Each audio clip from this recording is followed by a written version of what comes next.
واعدة اللي راح ترسم مستقبل التمويل الإسلامي والصناعات الحلال والخدمات المتوافقة مع الشريعة الإسلامية. حتكون جلساتنا أيضاً اليوم بإذن الله حافلة بالحوار المثمر والنقاش العميق بمشاركة كوكبة من المتحدثين الملهمين اللي راح يثروا منصة منتدى مكة للحلال بأفكارهم ورؤاهم. خليكم معنا اليوم واستعدوا للإلهام. طبعا نبدأ بأول جلساتنا لليوم الثاني، الجلسة الحوارية بعنوان الإدارة الشاملة لسلاسل الإمداد الحلال لتحقيق التنمية المستدامة، وراح نتكلم فيها عن دور قطاع النقل والملاحة في تعزيز سلاسل التوريد والممارسات المستدامة ودورها في الحد من النفايات وتعزيز الإنتاج المسؤول والإدارة المتقدمة والممارسات التكنولوجية وتعزيز الشفافية والكفاءة. وأكيد الآن راح أرحب بمدير الجلسة الدكتور بندر عرب، المدير التنفيذي لمؤسسة عالم صافولا. أهلاً وسهلاً دكتور، الآن المسرح كله بانتظارك وبطريقتك الشيقة في إدارة الحوار. يا هلا وسهلا.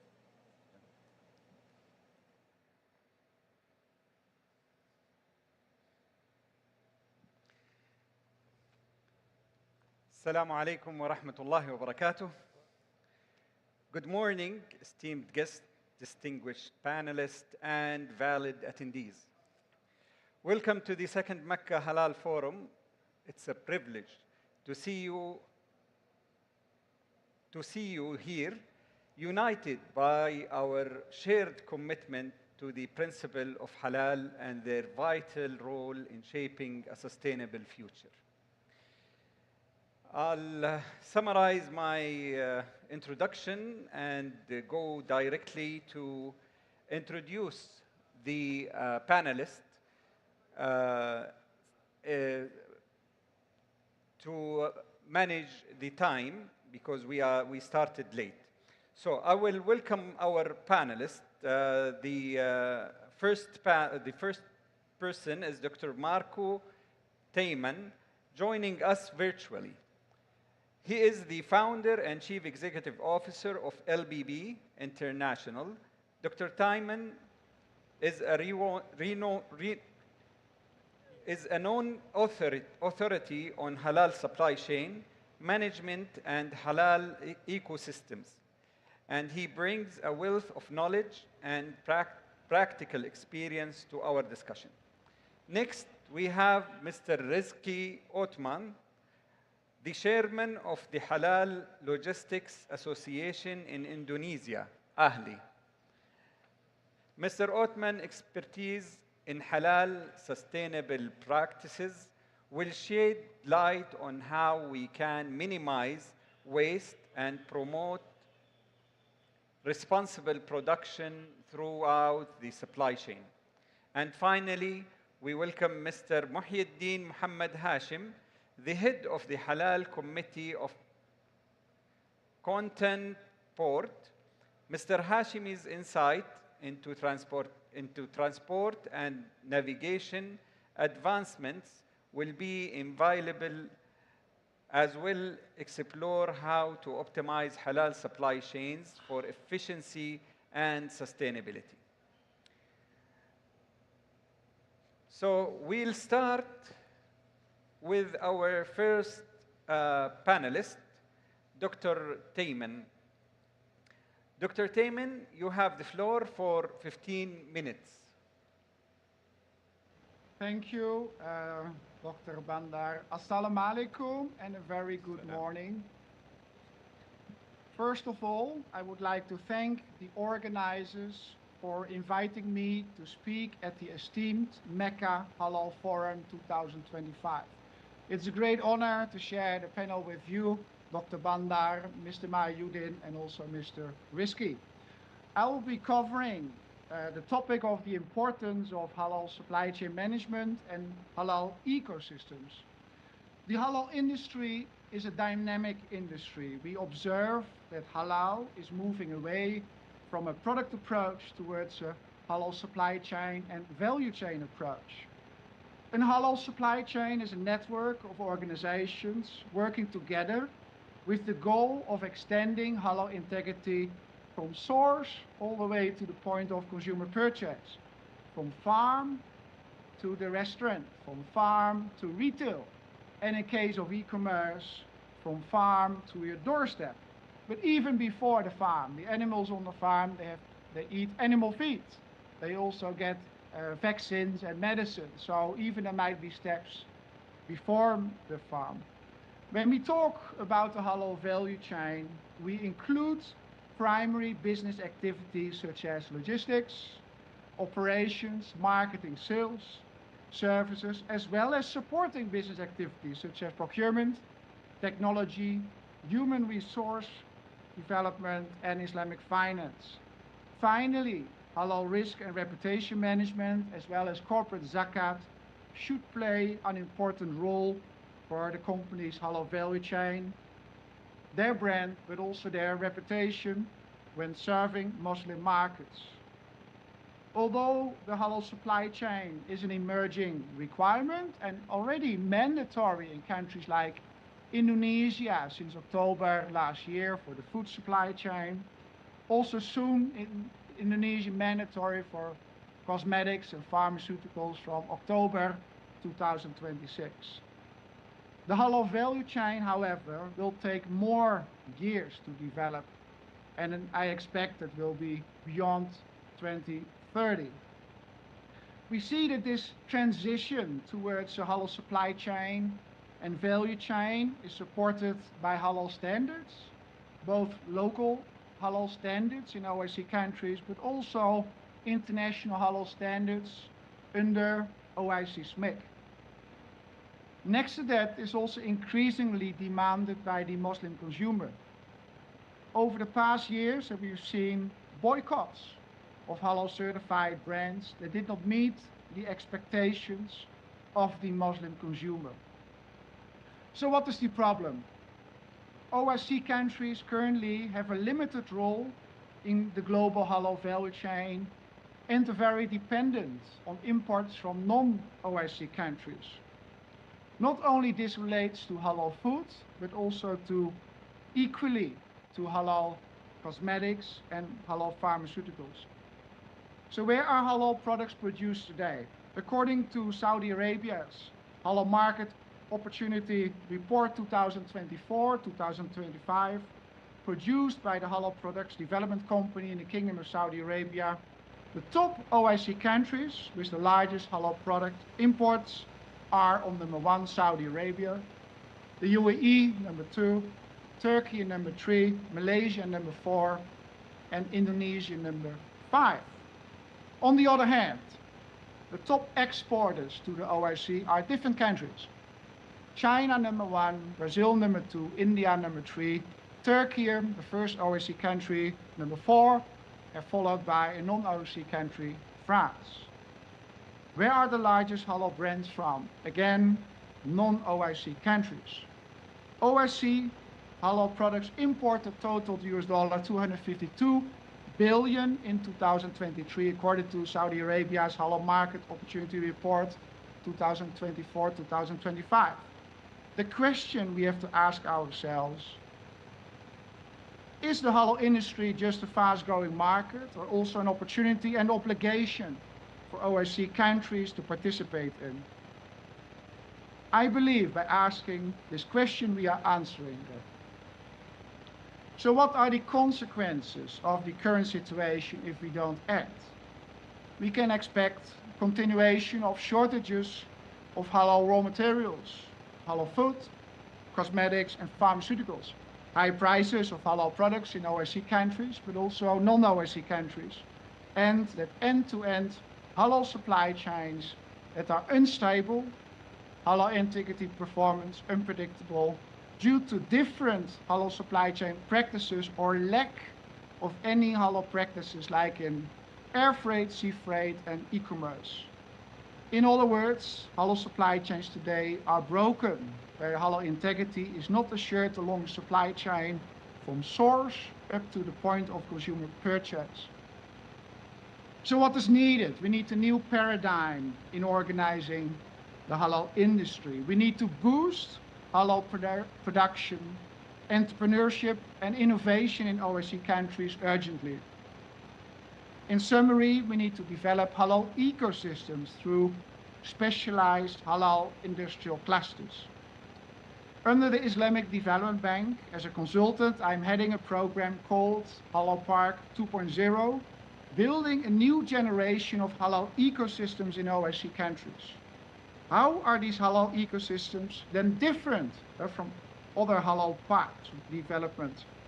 So there are four key components. So first of all, the cluster organization. So with those advanced halal ecosystems, we need the cluster organization with programs for farmers, entrepreneurs, R&D, and connect those halal ecosystems locally, regionally, and globally together. We need to improve market access, and also we need to increase intra-OIC trade. Second, what we need is a focus also in this halal ecosystems on halal supply chain management and technology. We need halal distribution centers, dedicated halal facility, cold room, also ambient temperature, halal supply chain solutions, and supported, of course, by technology, advanced technologies such as blockchain. Third, also those halal ecosystems has an important role for Islamic finance and Al-Qaf. We need to bring the halal industry and Islamic finance together. And what we have seen, successful halal industries in OSCE countries, and also very successful in Islamic financial sector, but they didn't come together. So that's what we need. We need to mobilize also productive Al-Qaf for entrepreneurs and SMEs, as they are not sufficiently currently supported by Islamic banks. Fourth of importance is sustainability. We need to bring ecological fitting halal supply chains together in those ecosystems. So for example, we can use used coffee grounds, and we can use the used coffee grounds as growing media for mushroom farming. The waste materials of mushroom farming can be used as raw materials for animal feed. So by connecting the coffee supply chain to the mushroom supply chain and animal feed supply chain, we can quadruple profits and also lower the contribution of the carbon footprint. We need to leverage solar energy in countries around the equator, and also in the Arab countries in Africa. We need to leverage proper water management and also reduce waste. So what is the expected impact of these halal ecosystems? So first of all, we can increase food security and self-sufficiency in OSCE countries. We can simplify also halal, food safety, and sustainability for industries in these halal ecosystems, in particular benefiting entrepreneurs and SMEs. We can also lower the supply chain cost, and hereby lowering also the cost of halal products in OSCE countries and beyond. We can also increase the role of OSCE countries in the global halal value chain and increase intra-OSCE trade. So what is the way forward? OSCE countries need to adopt halal clusters and halal parks in a national halal industrial strategy. I'm working with the Islamic Development Bank in Southeast Asia to conduct pilots on Halal Park 2.0 concept already planned for this year. In summary, I look forward working together with more OSCE countries in developing advanced halal supply chains and advanced halal ecosystems in your country. Thank you for your kind attention. I look forward for your questions. Thank you, Dr. Bandar. Thank you, Dr. Taiman. We will leave the question until the end of the session. Now, the floor is yours, Mr. Rizki Otmo. Halal sustainability practices minimize waste and promoting responsible production. Bismillah. Assalamualaikum warahmatullahi wabarakatuh. Distinguished guests, and thank you for the invitation from the organizer. This time I would like to talk about halal sustainable and minimize wasting and promoting sustainability in production. The concept of halal, let alone sustainability in halal, is quite new in Indonesia. Even in Indonesia, because we have the government to make us regulation about halal logistic, we must make our own book, our own techniques about it. But that's not what I want to talk. Let's talk about sustainability, because we live in a very resource-constrained world, whereas we must be responsible, whereas we must be minimize our waste and try to inherit world to our future generation. I will base my discussion, my presentation on two things.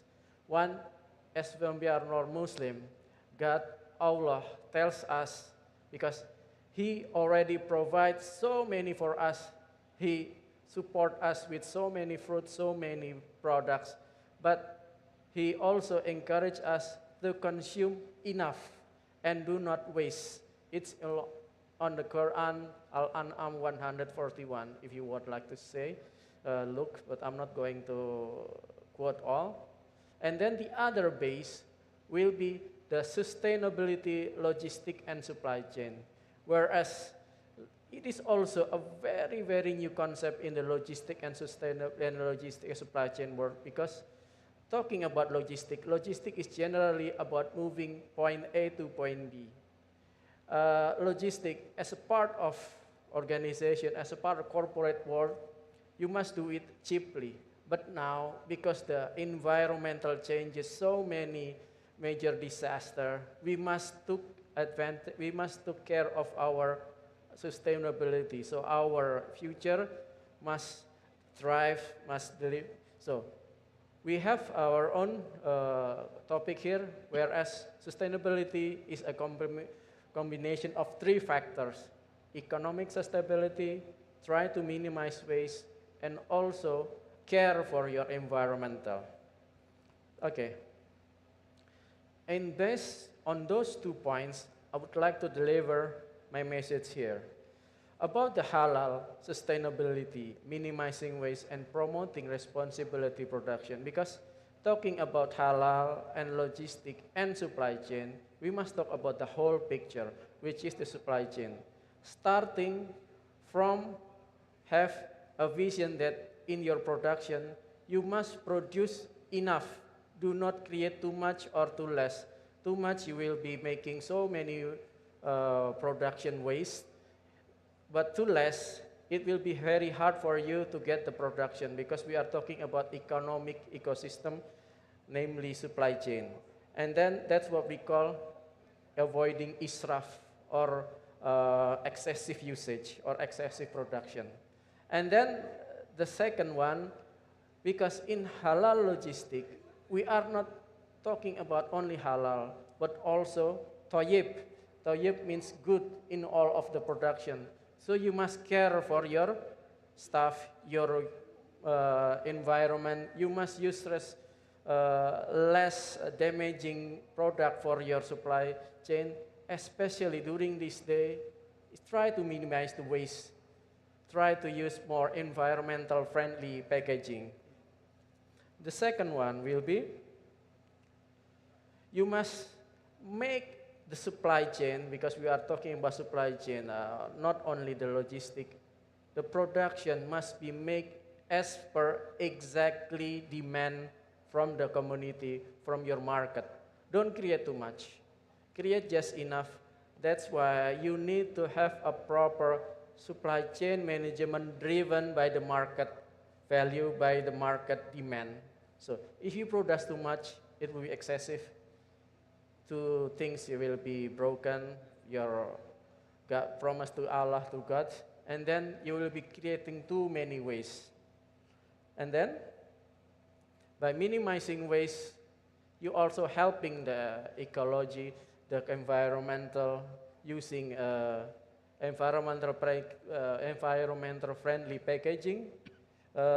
Try to utilize all of the products, all of the elements of the product back in the production line, back in the supply chain. That's why you must buy products, buy excess products such as waste. Dr. Marco tells about coffee grounds. You can make as fertilizer, or in the slaughter, you can make bone broth or any other. So make good use of every product that is come in excess of your product, that is the waste of your product. In Indonesia, we can sell the leftover of our packaging to people surrounding us, and they will recycle it. So it's called, it got two benefits. First, the community will be helped. There is economic value on your waste, and also to the environmental, you produce so less waste.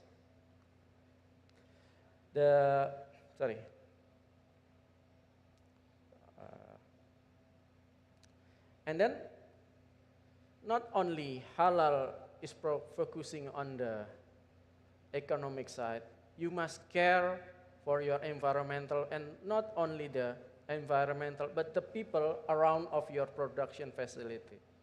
Let's say you are working in an area.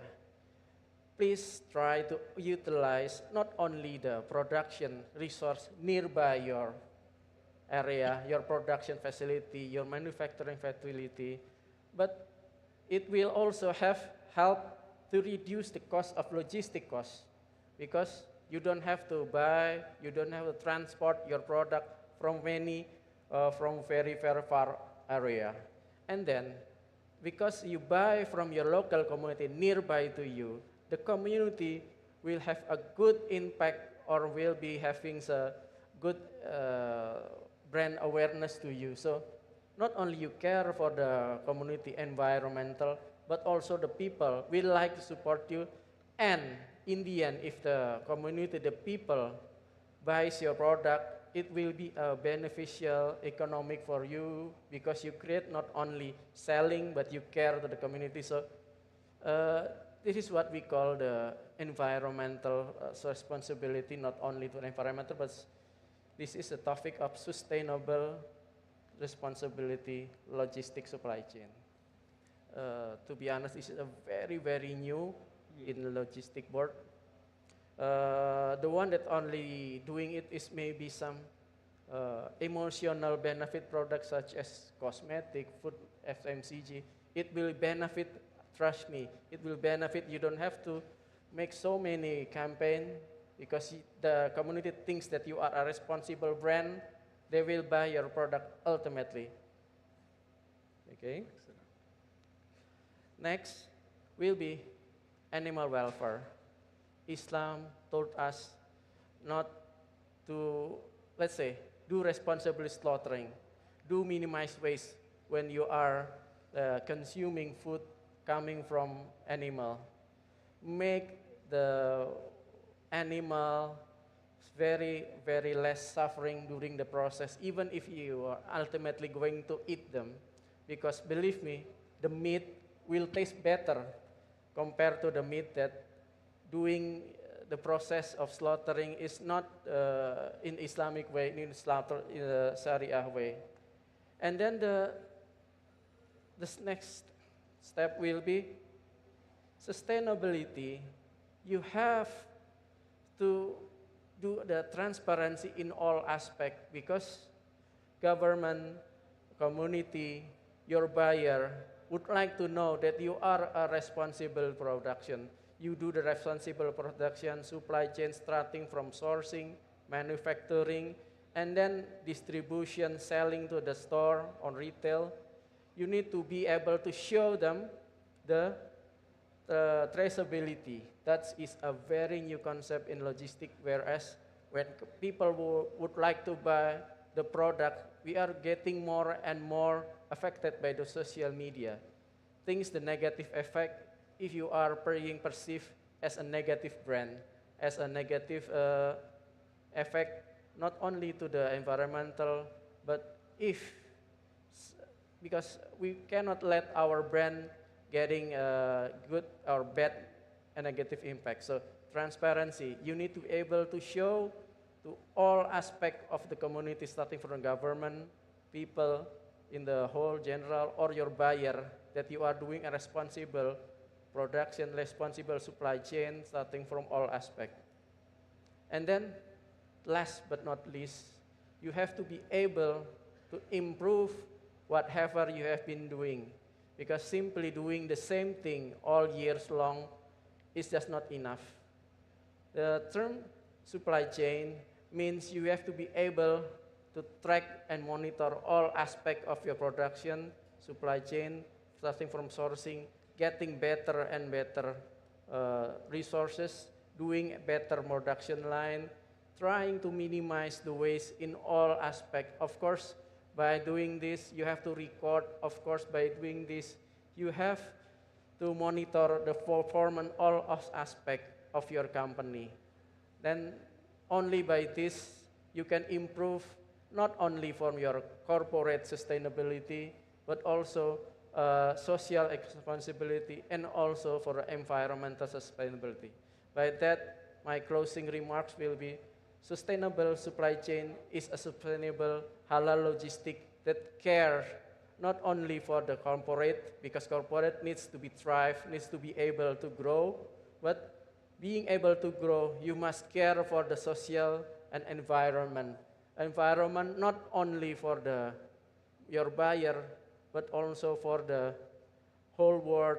Maybe care for your community next by to your factory, next by to your warehouse. So it's a general, integral topics that we need to be more and more educate, to be need more and more involving all aspects of the community, your production line, because it is a very big topic, but it is, in the long run, sustainability is the key topic. That's it, Dr. Bandar. Thank you, thank you. Thanks a lot, Mr. Rizki. That was very insightful information. Now, how logistics play a role, this what we will know next from Mr. Muhyiddin Muhammad Hashim, who will speak about transport and navigation advancement, optimizing halal supply chain. Please, Mr. Muhyiddin, the floor is yours. Thank you. Thank you, Dr. Bandar. So, thanks for the organizing, for the Gazel, for inviting me on this session. The keyword in this session is the optimizing the logistic and supply chain in our sectors. So, optimizing means that we have to know what is the risks and challenges during our operation or during our implementation of the supply chain or on logistic operation. So I'm talking based on our experience in Kuantan Port actually. So we're trying to do a trial run for the port operation for almost 5 months. This trial run, what we do is we having almost 300 containers that we use for the trial run during the 5-month period. So from there, we taking every single notes what we have challenges and problems during the implementation of the halal supply chain, transportation, or navigation, documentation, and inspection of the halal supply chain. So from A to Z, let's say meats coming from India, coming to Malaysia, or coming to Saudi, or coming to any countries in the world. So there must be an inspection on the landing side of the importers. So the landing side may be from the airport or from the seaport. The problem is we don't have any standards that can cater the implementation of port operation, seaport operation, or airport operation in the world. So we have the chances that I have chances to working in a working group for the OIC SMIC 17 Part 4. The Part 2, Part 1 and Part 2 and Part 3 is finished. Transportation, warehouse and the retail. But now we are working together in the Part 4 for the port operation, seaport operation, airport operation, and the internal land port operation. So what happened is, when we see the transportation of every single cargo that coming through the ports, seaport or airport, we must have the touch point of every cargo coming in. So cargo that comes using containerized cargo or bulk cargo, let's say sugar coming from any other side of the country and goes to Malaysia, Indonesia or Saudi, so coming in a bulk. So how do we cater that? How we optimize the halal supply chain? How we know that the integrity of the cargo is maintained, well maintained during the transportation. So that's why we need some halal control point or the risk assessment for the cargo. So based on our experience, what we do is we do every single risk assessment for each the cargo coming into the port. So what happened is, whether the cargo coming in by bulk or cargo coming by container, so we do an inspection by helping the authority. So in case of Malaysia, what we have is an authority that do inspection for each of the cargo. So let's say meat coming from Brazil, meat coming from India, meat coming from Australia, New Zealand, so coming into the port.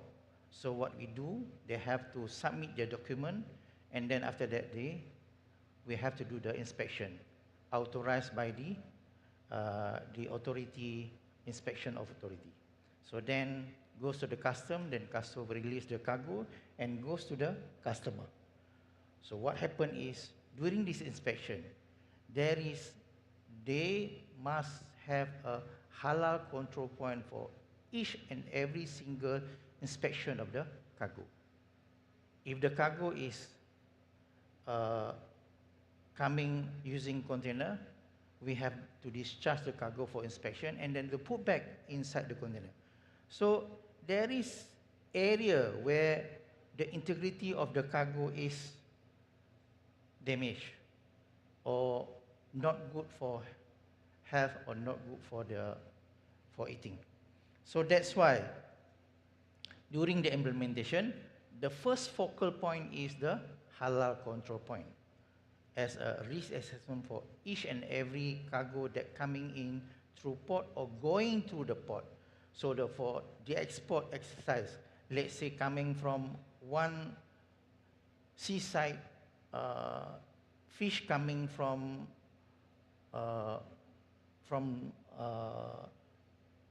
Masr, then going to the Jeddah. So export, we must have inspection authority that do the export the inspection to the cargo and then goes to the buying country. So vice versa, import and export, you must have a proper halal control fine for the inspection. Then we got a challenge number 2. The challenge number 2 is we don't know which cargo is halal and which cargo is non-halal unless that one is certified by each of every country. So let's say halal meat coming from Brazil, halal meat coming from Australia or from India, coming to Malaysia, Indonesia, Saudi, so coming in. So what happened is they just do a documentation or get the certification from the slaughtering company, and then the buyer will have the halal certification from the selling company. So from there they import the product, the meat, and goes to. But what happened during the customs? there is no HS code for the halal. There is no IMA code for the halal. So this is the challenge for us to know whether this is the halal containers or non-halal containers. What happened in us in Kuantan Port? So during the export version, the export of the container, so what we did is when the seller is delivered their container to us, so we just put a sticker there, halal supply chain.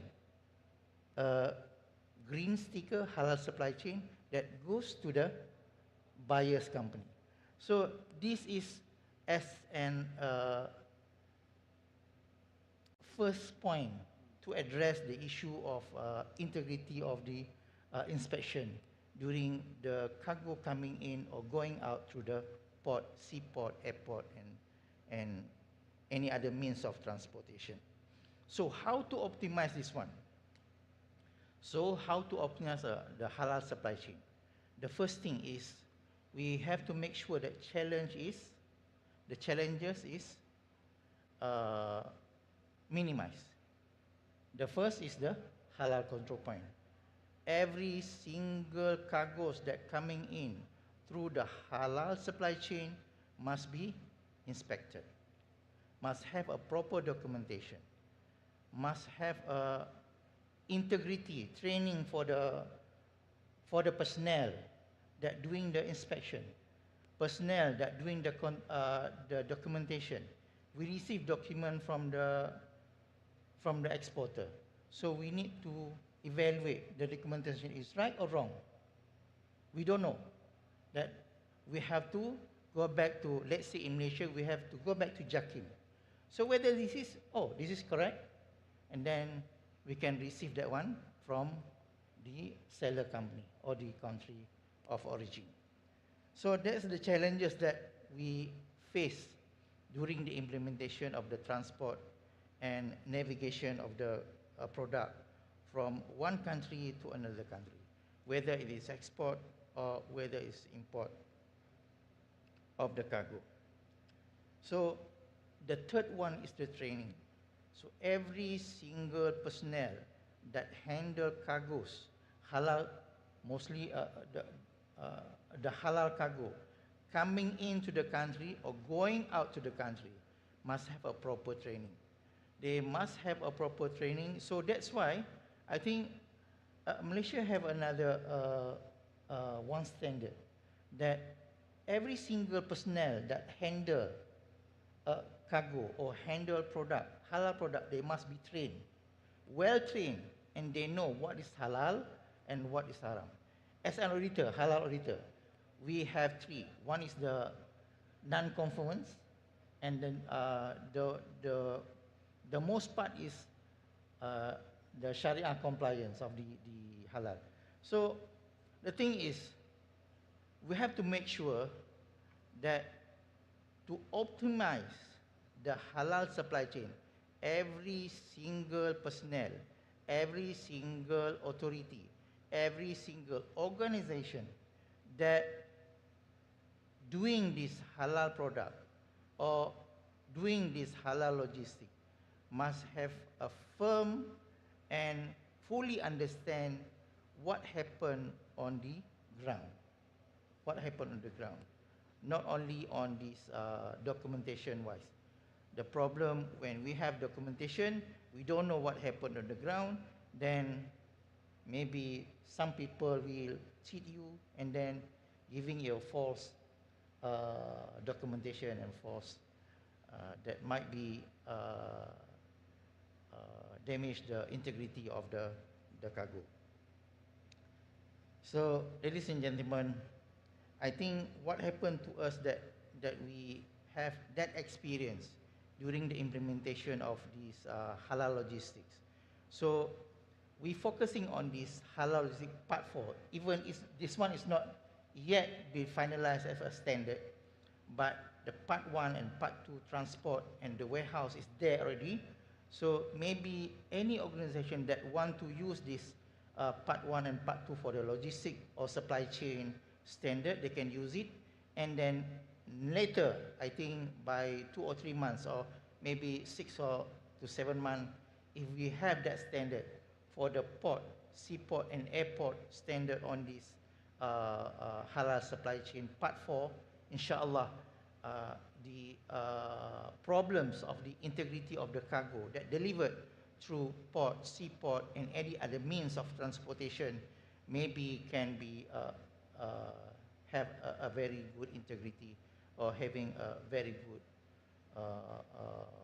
in hand of the. So,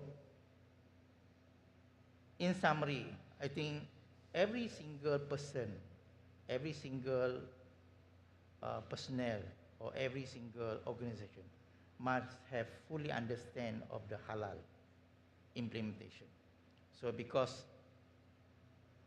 yesterday when I was in the masjid, so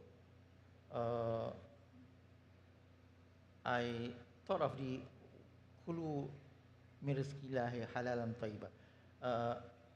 You eat. The eat means in tafsir means what? Means a prepared. You prepared, slaughtered it properly. You you wash it properly, and then after that you cook it properly, and then after that you eat. Before you eat, you have to slaughter, you have to wash, you have to cook it. If no, then it's concerned as a non-Sharia compliance of the foods. So maybe Allah subhanahu wa ta'ala already told us how to do, and we have to make sure that that one happen. So this is how to optimize the things inside the halal things inside our organization or inside our country. So inshallah, so God bless us inshallah. So thank you, Dr. Bandar. Thank you. Thanks a lot. That was very great to know the challenges and what is the solutions that we could have. I have a general question for three of you, and I will take the answers from each one. How can OIC countries collaborate to develop harmonized standards for halal logistics and sustainability? I'll start with you, Dr. Tayman.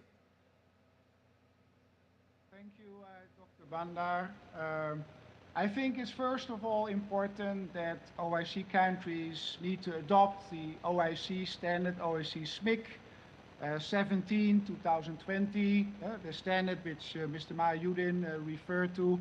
This is a standard for halal transportation, halal warehouse, and retail, and also soon a port module. It is important to realize that any halal supply chain is an international supply chain. Even a product like dates, we put dates in packaging, plastic packaging or carton packaging, and the packaging is important.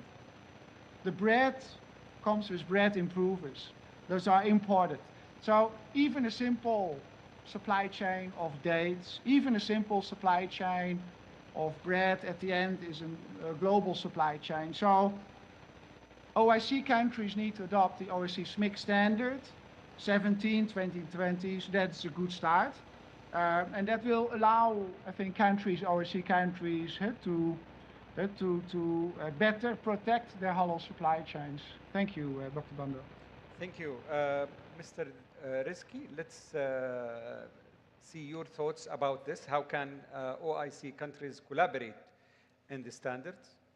Okay, Dr. Bandar, I would not like to limit ourselves in the OIC countries itself because, frankly, I come from Southeast Asia, and we should be talking about the world. Yes. We should be talking about the same language, the same knowledge about halal, how to handle the goods, starting from the early beginning up until the end. So you must know proper. In Indonesia, every company must have halal certification for food and also halal logistic for transportation based on one thing. They have to know how to handle products. They have to go in knowledge. And lastly, but not lastly, you have to get certified. And this certified acts as a guarantee that you are doing and following the government regulation Indonesia will be the first country to make it compulsory for all supply chain for the food especially, and then pharmaceutical and cosmetic, and lastly will be, you cannot imagine, houseware such as refrigerators, house paints must have halal certification, because you have as a customer, not only in Indonesia but throughout the world, rest assured that the products you are buying is halal and tayyib and following the regulation of, it's not in Indonesia, maybe the same language are being talking, how to handle your goods, your foods, your wearable properly as per Sharia, also beneficial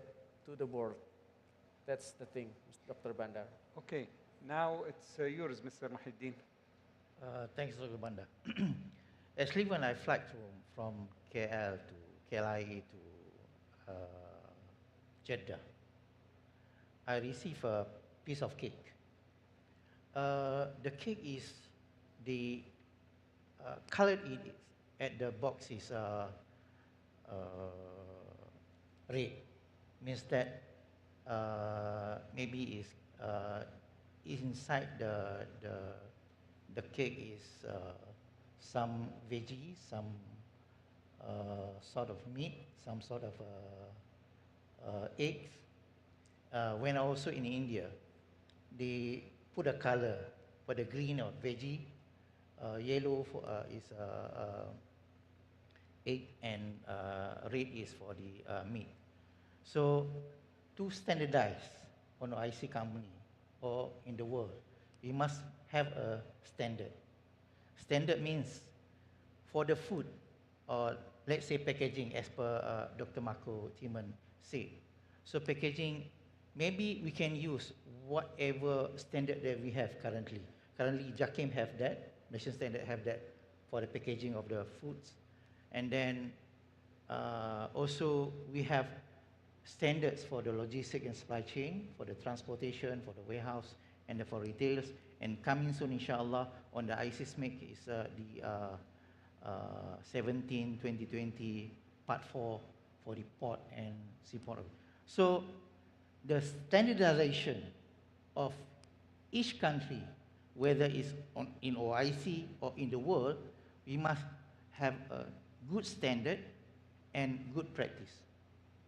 So let's say in Malaysia, we have the good manufacturing practice, that manufacturer must have a very good manufacturing practice or standard.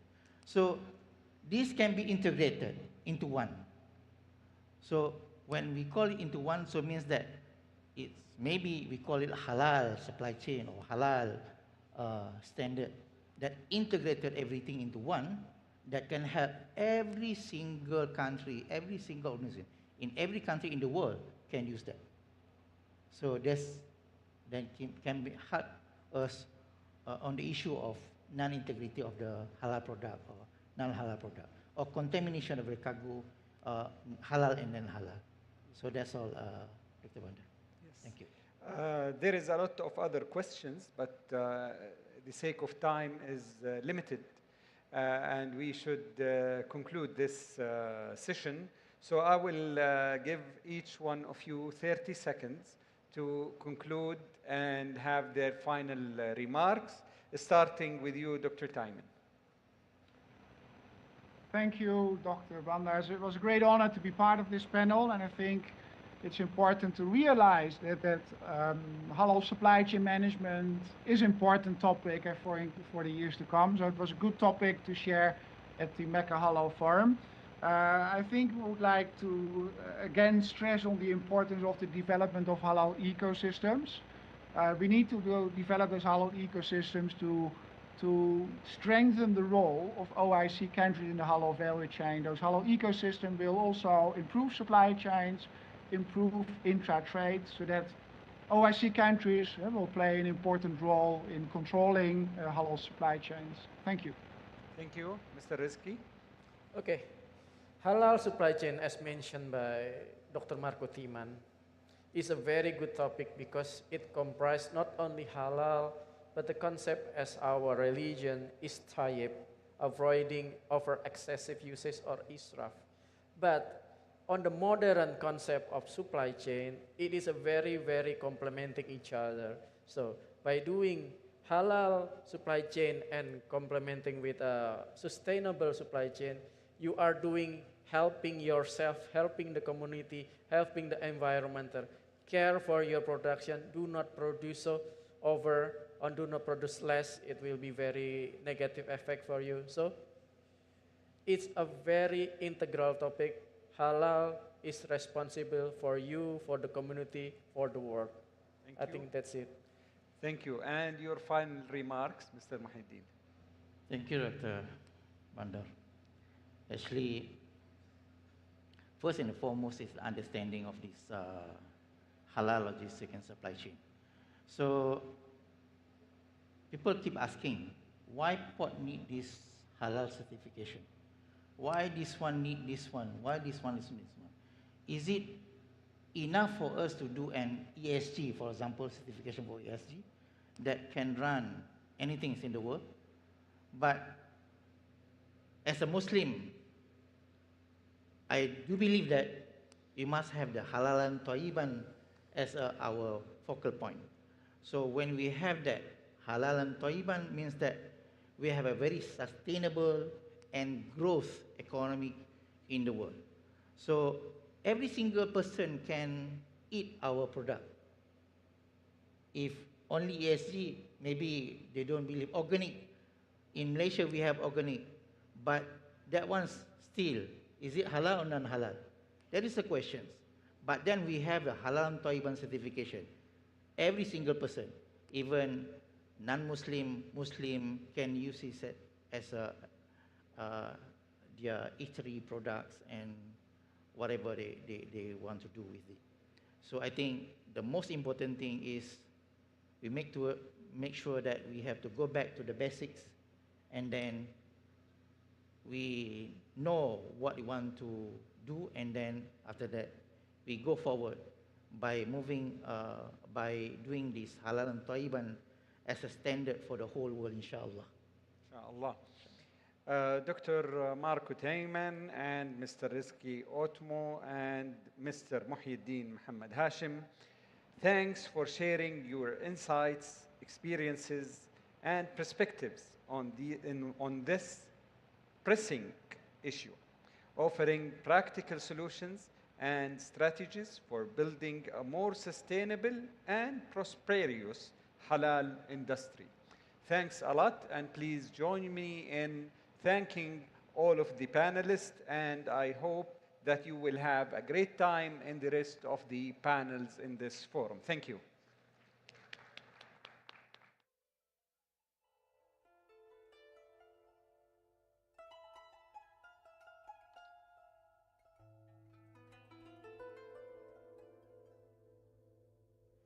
شكرا حضورنا الكريم، شكرا دكتور بندر عرب على أسلوبك المتميز واللي احنا دائما متعودين عليه، والشكر أيضا لمتحدثينا الكرام.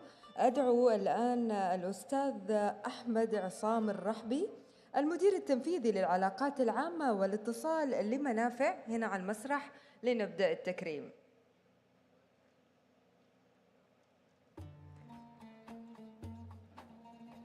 أهلا وسهلا أستاذ أحمد، تفضل. جلستنا الحوارية شكرا لكل المتحدثين فيها كانت بعنوان الإدارة الشاملة لسلاسل الإمداد الحلال لتحقيق التنمية المستدامة. شكرا الدكتور بندر عرب المدير التنفيذي لمؤسسة عالم صافولا على إدارة الحوار.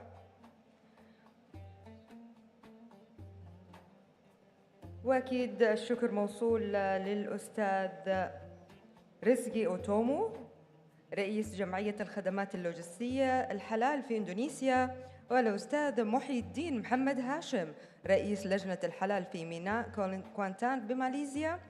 وأيضا الشكر موصول للدكتور ماركو تيمان المؤسس والرئيس التنفيذي لشركة LBB International اللي كان موجود معنا عبر الأثير. شكرا لكم جميعا.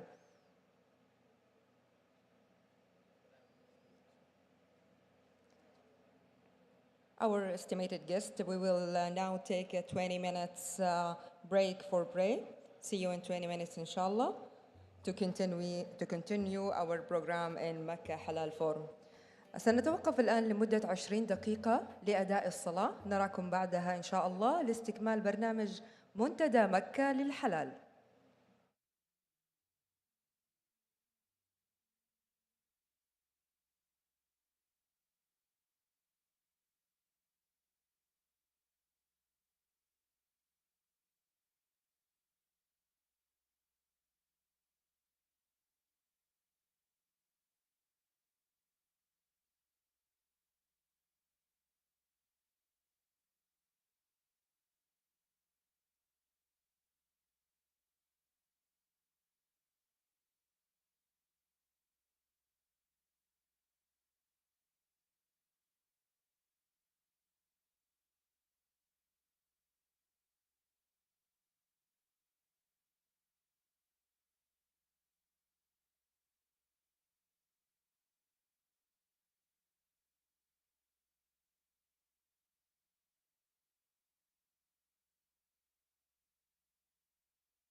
من منتدى مكة للحلال في نسخته الثانية. طبعا راح ننتقل الآن للجلسة الثانية اليوم بعنوان ريادة الأعمال الحلال، دور تكنولوجيا الحلال في بناء منظومة رقمية للحلال.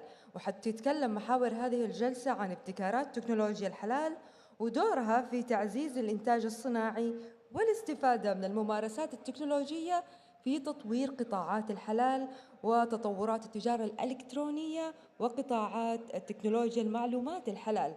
وأكيد أرحب على المسرح بالدكتور وائل الدسوقي، الأمين العام لمنظمة صالح كامل لريادة الأعمال المستدامة وتنمية المشروعات. أهلاً وسهلاً فيك دكتور. The stage is yours ونبدأ الجلسة الحوارية. Thank you very much. Assalamu alaikum.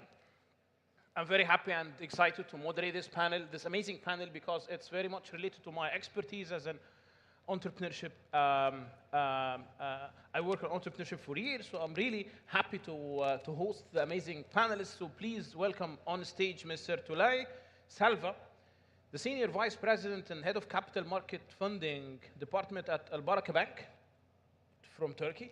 Welcome. Mr. Sinan Ismail, the founder and chief executive officer of Duriu. It's a safe streaming app, halal streaming app from Malaysia. And Mr. Murad Irsani, he is the co-founder and CEO of Takado for Islamic financing and takaful.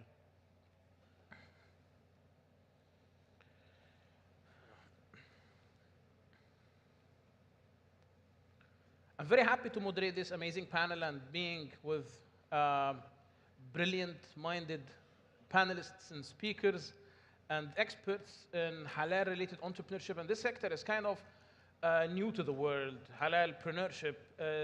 Maybe the Halal Forum came up with this concept, and we're happy to take it to the next level and to move forward with halal entrepreneurship as a concept, and how people can founders or entrepreneurs can run startups while inshallah having thawab as well. So this concept is a new concept and it's very exciting, and there are very few companies or startups that are focused on running halal-friendly companies or startups in different sectors. So we have diversity of founders here today from different verticals. So I want to start with Mr. Murad. I know you're originally French and you're based in GCC for many years, and you founded different companies and you've raised different, I would say, different waves of investments, venture capital funding and so on, and you have massive experience in this space. So could you tell me your experience with the fundraising process for entrepreneurs, how entrepreneurs can raise funds that is Sharia compliant, and what are the challenges? Because as everyone knows that funding, there are so many alternatives for funding, but some of them is not Sharia compliant. So how this process is done? First of all, assalamu alaikum wa rahmatullahi wa barakatuh. Thank you so much for having us today, and I really appreciate being here at the Mecca Halal Forum. And I just want to say that the startup ecosystem started to be booming in the region, particularly in Dubai, and then later on in Saudi Arabia, which Saudi Arabia is now leading. Was really early 2012, 14, At the time, when you had young entrepreneur in the region trying to raise capital, that was kind of interesting. It's because the GCC was hosting so many angel investors, a lot of huge personality coming to the Middle East, trying to settle in the Middle East, and also, of course, investing in the Middle East. And one asset class that was exciting for them was the digital or startup asset class. That was something fascinating for them because they didn't understand it. They invest in regular other asset, but startup was something cool to have in their portfolio company, especially when you're well-known celebrity or well-known football players or whatever you want to, or even family, you want to brag about, oh, I invested in this startup and I know the founder. Doesn't mean that the company will do well. As we know that startup, it's a very challenging journey. 9 company out of 10 never see the day. But nevertheless, you invest in people, you know, and people building company. So at the beginning, so the way you were, the exciting things for me as Muslim founders, the biggest challenge is how do I raise capital for a company? And I was not feeling comfortable going to a bank because the bank are traditional bank and you know you have interest bearing and so on and so forth. And that's not the way to invest in a startup which is like high growth and high burn type of company. So luckily we met and we meet family offices, super angel who are willing to make a bet. And what was exciting about this new way of investment is to bring back the musharaka, mudaraba concept where people can finally invest in a company. So you do the work and I give you the money and that's it. So, and that was beautiful. And of course, those documents that we were signing at the time, we were not aware of all these clauses and things that are kind of controversial. Is it halal to use, liquidity provisioning and all these kind of things, that clauses that are kind of blocking you from taking the money? So, because sometimes an investor would put some clause to protect him against the other stakeholders, which is not shari'i, you know. You should be coming on the same terms and everything. So at the beginning, of course, like everybody, we make mistakes, but there were few little mistakes. And then eventually, when we start, raising capital for our startup, we were more concerned about this is not aligned with my religion, and I will not accept those terms. And since they were very eager to invest, they would compromise. They would say, okay, no problem, we can come to terms and everything. Of course, when the rise of VC is starting to shape up, and it's still the case today in Saudi Arabia and even in the UAE, the largest venture capital in the world dictates somehow the terms and conditions and the way you invest. So the local VC are kind of afraid of missing deals if they're not aligning with the way it is invested. It's just a fear of losing opportunity to invest in a company. Or sometimes they think it in a different way. They think that if they don't do that terms and conditions and the way they invest in the West, they think that this can affect you as a founder later on when you raise capital. Saying, oh, I have a term that is Sharia compliance, that things can be like compromising for you on your next fundraise. But in reality, you have to have strong founders who push back, discuss things openly, and pushing the boundary, and say, no, this is the way we want to have our terms, and so on and so forth. So this process is taking shape, place, and everything. For example, locally, with my latest venture, Takadao, I was raising capital, and I went to all the local VC, and they had a lot of clauses that were not Sharia compliance, even in Saudi Arabia. And I told them, listen, I'm not going to take the money in that way, and I will wait until I get people who can move those clauses, or find a VC that will do that. So eventually, alhamdulillah, I find a local VC, BIM Venture, I don't mind sharing their name. They were very Sharia compliance focused. And they say, okay, we first of all, we want to invest in the Sharia compliance business, and we see that you're doing the right thing. Second, we want to make sure that we can help you oversee and everything. Eventually, with the grace of Allah subhanahu wa ta'ala, one of the top VC in the world were visiting Saudi Arabia. His name is Tim Draper.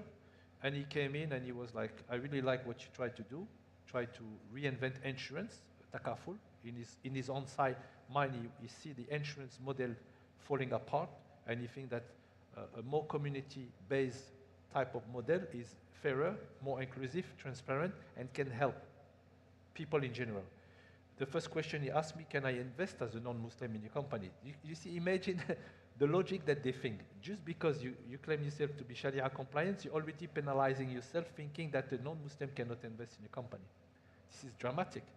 So can I invest in it? Second question, how can I make it a benefit for you to invest? So I say, yes, of course you can invest in the company. Second of all, you have to invest in a way we are doing Sharia compliance, which is no interest bearing and all this concept. SubhanAllah, his answer was like, remove everything that can penalize you from not being Sharia compliance. That was his next way of telling me that. And I will debate for months with Islamic VC to get some clauses removed that are not Sharia compliant. So we have to really define the storytelling here. Maybe we're not doing the right thing in the way we present ourselves. But if you do present ourselves, we have a superior economical way of doing business, superior way of inclusively bringing wealth together, and we are like underplay these powerful things. So I think this is something that I push all my fellow entrepreneurs not to be ashamed, not to be afraid to talk to anybody in order for you to raise properly with the right VC. Yeah. This is a very important remark from what you're saying, because most of the venture capital funding is, especially the international ones, they have some terms in the contract that's not Sharia compliant. So entrepreneurs, they have to push and ask for removing this kind of clause. I remember a friend, he was pitching at Shark Tank, and he was offered an investment of multi-millions. And he refused the offer because one of the sharks, he offered them equity, investment against 40% equity, and can be dropped to 30% after 1 year if he reached a specific sales target. And this might not be, he refused the offer because it's not Sharia compliant. And then he got better offers from different investors. So the thing is, entrepreneurs, they have to push for and asking for removing the contract. So I really like this takeaway from what you're saying. Thank you very much. Mr. Tulay, since you're representing a bank, one of the leading banks worldwide in Islamic financing, and you're based in Turkey, could you describe, and banking is a major stakeholder in the funding process, could you explain the banking, Islamic financing landscape in Turkey in general? Sure. Good afternoon, everyone. It's a pleasure for me to be here today. First, I would like to emphasize that it has been a very insightful event for me. Although we are in the same ecosystem, I was not aware that there were this kind of studies on the other side of the halal ecosystem. So it was very informative for me. We have been discussing main topics since yesterday. There are so many things to do to build a halal ecosystem. But of course, to be able to do these things, of course, we need capital and halal financing. So we need a more developed Islamic banking sector globally. Turkey has a well-established banking sector consisting of both conventional and Islamic participation banks. We call Islamic Bank as participation bank in Turkey. And these participation banks operate under Sharia principle, meaning they avoid interest-based transactions and focus on ethical financing, such as profit sharing and asset-backed transactions. The participation bank sector in Turkey is growing steadily, supported by the government initiatives, strong regulatory environment, and increasing demand for Sharia-compliant financial services. As you know, majority of the population in Turkey are Muslims. Participation banking plays a crucial role in the country's economy and financial system. We used to have 3 international Islamic banks in Turkey, and Albaraka Türk, which was established in 1985, is the oldest one. With the government's intention to support the growth of Islamic banking in Turkey, 3 public participation banks was established during the last 10 years' time. And the share of Islamic banking used to be around 5% levels, although majority of the population is Muslims. It was around 5% levels, and with the support of this newly established government participation bank, it increased to around 9 to 10% levels recently. Some aspects of the role of Islamic banking can be summarized as financial inclusion and alternative banking for individuals and also businesses who prefer Sharia-compliant banking services. We still have so many unbanked people in Turkey. Since they do not want to cooperate with conventional banks, they prefer to keep their savings at home. So Islamic banks are trying to... a global phenomenon. Yeah, It's safer unfortunately. sometimes. Yeah, so we are targeting to attract these funds as Islamic banks. Second one is supporting the real economy by ensuring that funds are invested directly to the real economic activities. Third one is risk sharing and financial stability. Since we are collecting deposit through Mudaraba accounts, we are sharing the risk with the account holders. And finally, participation banking play a significant role in providing long-term investment activities via alternatives via Islamic capital market products like sukuk. And with the increasing use of digital technology, Islamic banks in Turkey are adopting digital channels like mobile applications, FX platforms, and mobile banking to provide seamless banking services. This is important to enhance customer experience and expand their reach because people do not want to go to branches as they think it's time-consuming, and they want to do all their banking activities online. And to be able to compete with the conventional banks, we need to adapt technology to our business as much as possible. In addition to digitalizing processes, fully digital participation banks have recently started to be established. We have 2 fully digital participation banks in Turkey, which have no branches, and they provide all their products and services via online platforms. In Turkey, many steps have been taken to offer banking products to customers through digital channels, and the most important of these is digital customer acquisition. You can complete all your KYC processes and open a bank account without going to a bank branch. With all these developments and with strong government backing and increasing demand, the role of Islamic banking is expected to expand further, making Turkey a significant player in the global Islamic finance ecosystem, inshallah. MashaAllah, the ecosystem in Turkey is very advanced. I mean, the Islamic banking, different alternatives, as you're saying, Mudaraba, Sukuk is also very developed in Turkey, MashaAllah, profit sharing, asset-backed funding, and I'm happy to hear that you're focused on technology and digital transformation in the banking sector, because in some cases, some people perceive Islamic banks are as not as advanced as other banks. So this is not the case in many, in fact, but it could be a perception of some people. So thank you for the highlights. And moving to Malaysia, to Mr. Sinan, I'm excited to learn about your company, Duriu, as a halal focused company, and you raised funding from Y Combinator, or you participated in Y Combinator, which is one of the largest global VCs in the world, in the United States, and pitching a halal company to US funding is quite interesting to learn your experience in dealing with the VCs in San Francisco or in the United States in general. Right. Bismillahirrahmanirrahim. Assalamualaikum. Again, thank you for having me here. Indeed, if you haven't heard of Y Combinator before, right? Generally, it is one of the best startup accelerators in the world. And to get into Y Combinator, you need to apply. And roughly, there are 1,700 applications every year. And for our batch, 200 companies got in. And even before applying, right, my biggest fear was, as a halal company, as we're strictly saying that we are a Muslim Netflix, we are Muslim Disney Plus, and how would they accept that? It was a question in my mind.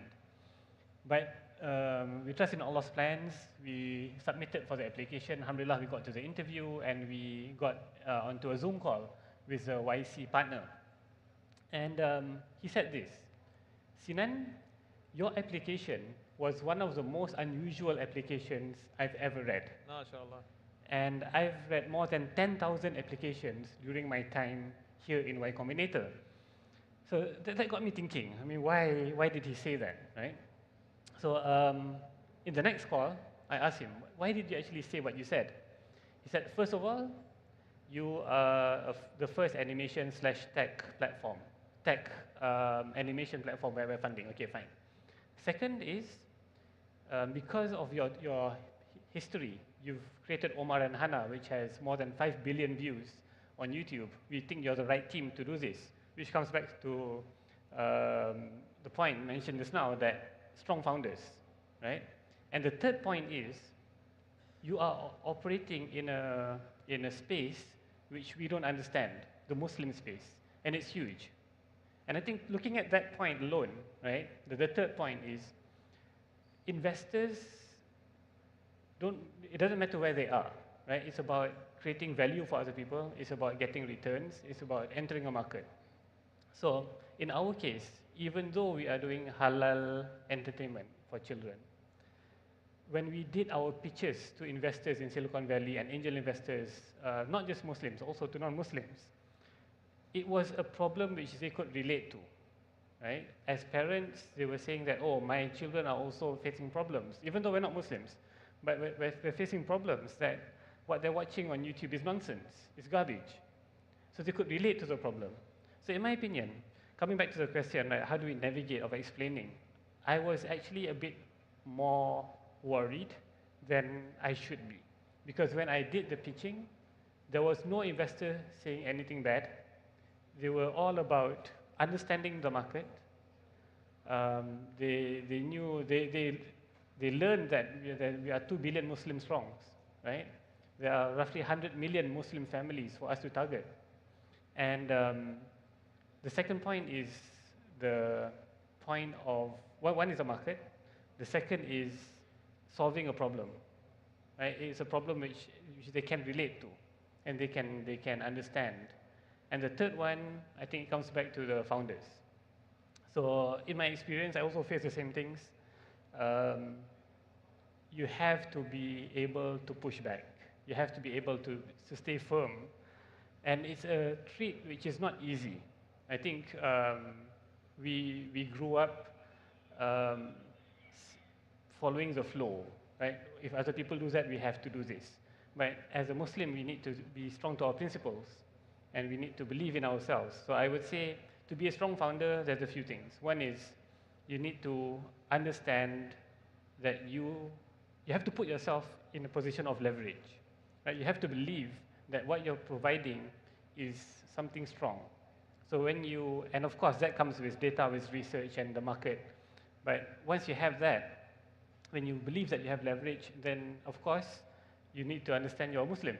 So you cannot abide to all of those other contracts or terms. So you have to make a stand and say, like the brother said, you have to make that stand to be firm. And we did that too. Alhamdulillah, we got some investors, Muslims and non-Muslims, angel investors, VCs. And I think that the last point is, again, just summing up this question is, we don't need to be afraid to pitch to investors who are non-Muslim. Right? I think we just need to show them the value. We need to show them we are strong founders. We need to show them, of course, their returns, inshallah. Right? And we trust in his plans. And inshallah, everything will go well. I just want to add up something on what he said. What's funny, the investors from the West, actually, they are more receptive to Islamic product for many ways. We are the youngest, fastest growing population in the world, and they understand KPI, they understand numbers, that's it. So they don't have this complex of investing. We actually, as Muslim, we actually the one thinking backward. Why don't we see like global company, you know, you name it, Facebook, Google, whatever. Do they go and they say, I'm a Christian founder, I'm a Jewish founder, I'm this? No, they create for global economy. So why we have to already downplay ourselves into building product that already like a niche market? And I like to say niche market because for the non-Muslim, they say, wow, a niche of 2 billion is not anymore niche. Yes. So why do we have to be like afraid of saying, anyway, our DNA as founders, and I don't like to say halal entrepreneur and everything. No, I'm a human being. I'm building for the humanity. And it happens that my company, by default, the DNA is Sharia compliance and Muslim. I don't need to push it. No need to, yes. No, I don't need. Plus, usually when you say Islam Sharia compliance, there's a tag price. Even the Muslim consumer now, when he say Sharia and everything, he say, okay, I'm going to pay more now. Why? Yes, absolutely. So this is something. So again, the non-Muslim actually, if you are who we are, I cannot hide the fact of who I am. Marhaba, you want to invest, welcome. You want to tap into this beautiful growing economy, welcome. We're building for global place. And it happens, yes, that we have a niche of 2 billion. I don't mind that. Yeah. Absolutely. And speaking of niche, usually the niche markets are the best for entrepreneurs and SMEs because all of the big markets started with niches, small niches, and then gradually year after year it became the big thing. Even tech startups like Booking or Uber or Airbnb, very small niche in a very small city. As Facebook founder said, find your Harvard. So it's a niche, and then you scale it. Talking about, he was speaking about YC Combinator and accelerators and venture capital funding, and there are some practices that is not Sharia compliant, and you were also talking about that you forced somehow having some terms in the contract to be Sharia compliant. Could you give us some details about how you define Sharia compliant VC funding? What kind of terms that is not compatible with Sharia? Well, when you look at well, the beauty of it, alhamdulillah, in investing in equity-based companies. So let's say I have a business and I have a share to give to partners. This kind of partnership that you will create with investors, we have it already in place. Musharaka, Mudaraba, and everything. So people can come, I put the money, and you do the work, and then we split either the profit and the loss. Okay? This principle, actually, they are the most exciting thing that happened to us today, is that the VC world of today has understood this concept.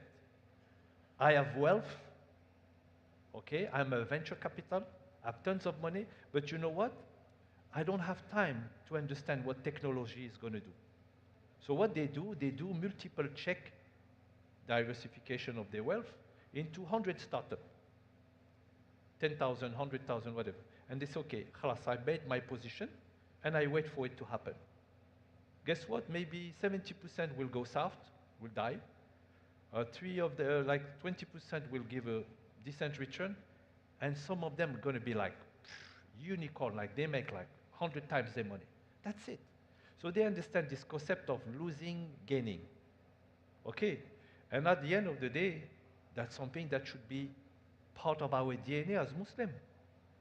We should take this risk. We should move our capital. We should not always be happy to pay zakat and say, okay, I'm paying so much zakat. Yeah, but if you would invest in the economy, you avoid paying zakat, but you do a job creation. And actually, paying zakat is not a bad thing. But not paying it by investing in the local economy and founders, that will actually increase the wealth of your own economy. Okay? And there's a lot of discussion regarding zakat on that. Is it taxable? Is it zakatable and everything too? So going back now to the principle, they are clear. They are not that bad. There is like liquidation preference, for example, where an investors in the West would say, okay, if I invest in you, I want to get 3 times, 4 times more than Mohammed and Ahmed and the other VC. And that's basically some of the major blockage when you want to get a top VC like Y Combinator, which they do have this kind of clause, if I'm not mistaken, 500 startup as well. Why? Because they come very early in the game and they're very predatory. Because they do the first check and they know you need the money, they will impose on you that kind of things. So I had nightmare with these people. But then when you go to better, larger, sophisticated VC who see the vision, they will be able to push, again, to push on those clauses. And then you go back to the Muslim, Hassan VC and other venture capital, for example, that are doing safe note. What is a safe note? It's an agreement and a contract between the startup and us that we say, I will invest in your company now at this valuation, whatever it is, and you will pay me equity when this valuation materializes, for example. Okay, so all those concepts are halal. We are living in ni'mah in terms of raising capital and stuff like that. So there's not that many clauses, as I say, one or two, and that just I mentioned. And I'm not a lawyer to go and discuss all this. So the two, one or two, what are the two? Safe notes? The safe note, the way it is crafted, it has to be aligned with the Sharia and the vision of Islamic vision. So if you're not comfortable with some other clauses, but liquidation preferences is the one that is a major blocker for Sharia compliance. That's the one. So the other one are debatable. Yes, so the liquidation preference and safe notes in some cases, not all the cases.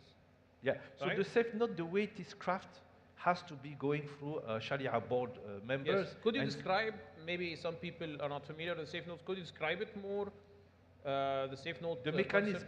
And how can it be Sharia compliant? So I'm not an expert in Sharia compliance, neither a law, so I would refrain No, this is not fatwa, it's just sharing your personal... So as I say, you have a document that put two parties together, okay? And those two parties, they have to agree on how many shares they will get if they put X amount of money at a certain time. If one party, the investors say, I want to be putting my money with you, but I want a liquidation preferences which three times my money back prior to the other guys. So that's a problem, because if you take other investors, they all come to the same pool and should become on the same terms. If you have a different terms with different venture and they ask for preferences, that is not anymore Sharia compliance. That's the clause that I push back most of the time to that. And then the rest is a really clear discussion on the documents on how fair it is. The good news here, there is not one taking advantage of the other. When you come into contract in Islamic finance or Sharia, you come as a risk sharing and profit-seeking element as well. So you have to understand the risk of losing your fund and the risk of making money as well. So when you enter in that principle, you should be happy. Unfortunately, when we go to the Muslim investors and we tell them, your money is at risk, they start having afraid of investing, versus the non-Muslim, they don't mind investing in a potentially risky business, which should be the opposite. So that's kind of funny when you enter into angel contracting with a Muslim investor, you say, I don't want to lose my money. That's not anymore mudaraba al-musharaka, You confuse me now, what do you want? So we have to redefine our risk appetite into our community. And when it comes to those safe note and stuff like that, I would advise to go through a lawyer and a Sharia compliance board to make sure you're signing the right documents. Yes, and it's very direct to the point. Venture capital funding is a kind of investment as a partner in the company. So if the company makes profits, you're part of it. If the company loses, you're part of it. And fair, equal opportunity to all investors. So, but maybe some terms they wanted to minimize the risk and to have privileges, so it became not very much compatible with the original objective of it. Maybe the banking sector has also some, I would say, financing solutions for startups and for SMEs. So I would like to ask you about Al Baraka Bank. What kind of solutions, what kind of financial services you offer to entrepreneurs, startups, to SMEs in Turkey? And which sectors you focus on? Is there a specific preference for a particular sector or for everyone, technology, non-technology? Sure. Indeed, beyond offering usual Islamic banking products and digitalizing processes, as Al Baraka Turk, we are trying to build an ecosystem for entrepreneurs. First, we launched our Startup Acceleration Center, Al Baraka Garage, in 2017. By the way, Al Baraka Garage is the first of its kind. Al Baraka Garage. Al Baraka Garage, yeah. Al Baraka Garage is the first of its kind in the world, by the way. If you have a technology-based business idea or project, you can apply Al Baraka Garage. Through Albaraka Garage, we do not only provide financing to entrepreneurs, but also we provide co-working space, mentoring and consultancy, networking, training programs and workshops. We accept applications at Garage during a certain period once a year. We have an experienced team that evaluates the projects in the first phase. Every year we receive more than 300 applications and only 20 of them passes the first stage. And Albaraka Garage has a jury and those that pass the first phase make a presentation to the jury of the Albaraka Garage. And the jury selects maximum 7 projects every year. We do not prioritize any sector, but of course it should be Sharia compliant and technology based. Additionally, if there are any finance related projects, they may be considered more favorably due to the potential for future cooperation. Since we are a bank, we want to use this kind of projects if they are alive. And also, we have some ESG linked KPIs like female entrepreneurs. If KPIs, we want to let's say support female entrepreneurs. So if there is a female entrepreneur, we may be willing to support her project as well. By the way, yesterday we had a separate session on women empowering. As a female banker, I would like to emphasize that I agree with all the wishings and feelings the panelists shared yesterday. And it was very encouraging to see that there's a separate section in this forum. And I hope we will be discussing this issue more often on different occasions. And coming back to the Albaraka Garage, our related department works very closely with these selected startups during 1 year time. We arrange training workshops, one-to-one meetings with experts. And during this period, our financial support to these initiatives is in the form of grants, not share investments. Because at this stage, these studies are not profit-oriented, just complementary support. And after 1 year period, we arrange a demo day for them as they get ready for investor meetings, and we also support them to arrange these meetings with the investors. And the bank, I mean, you do this yourself at the bank? Yes. Not we have a separate department. Not sponsorship. The bank, No.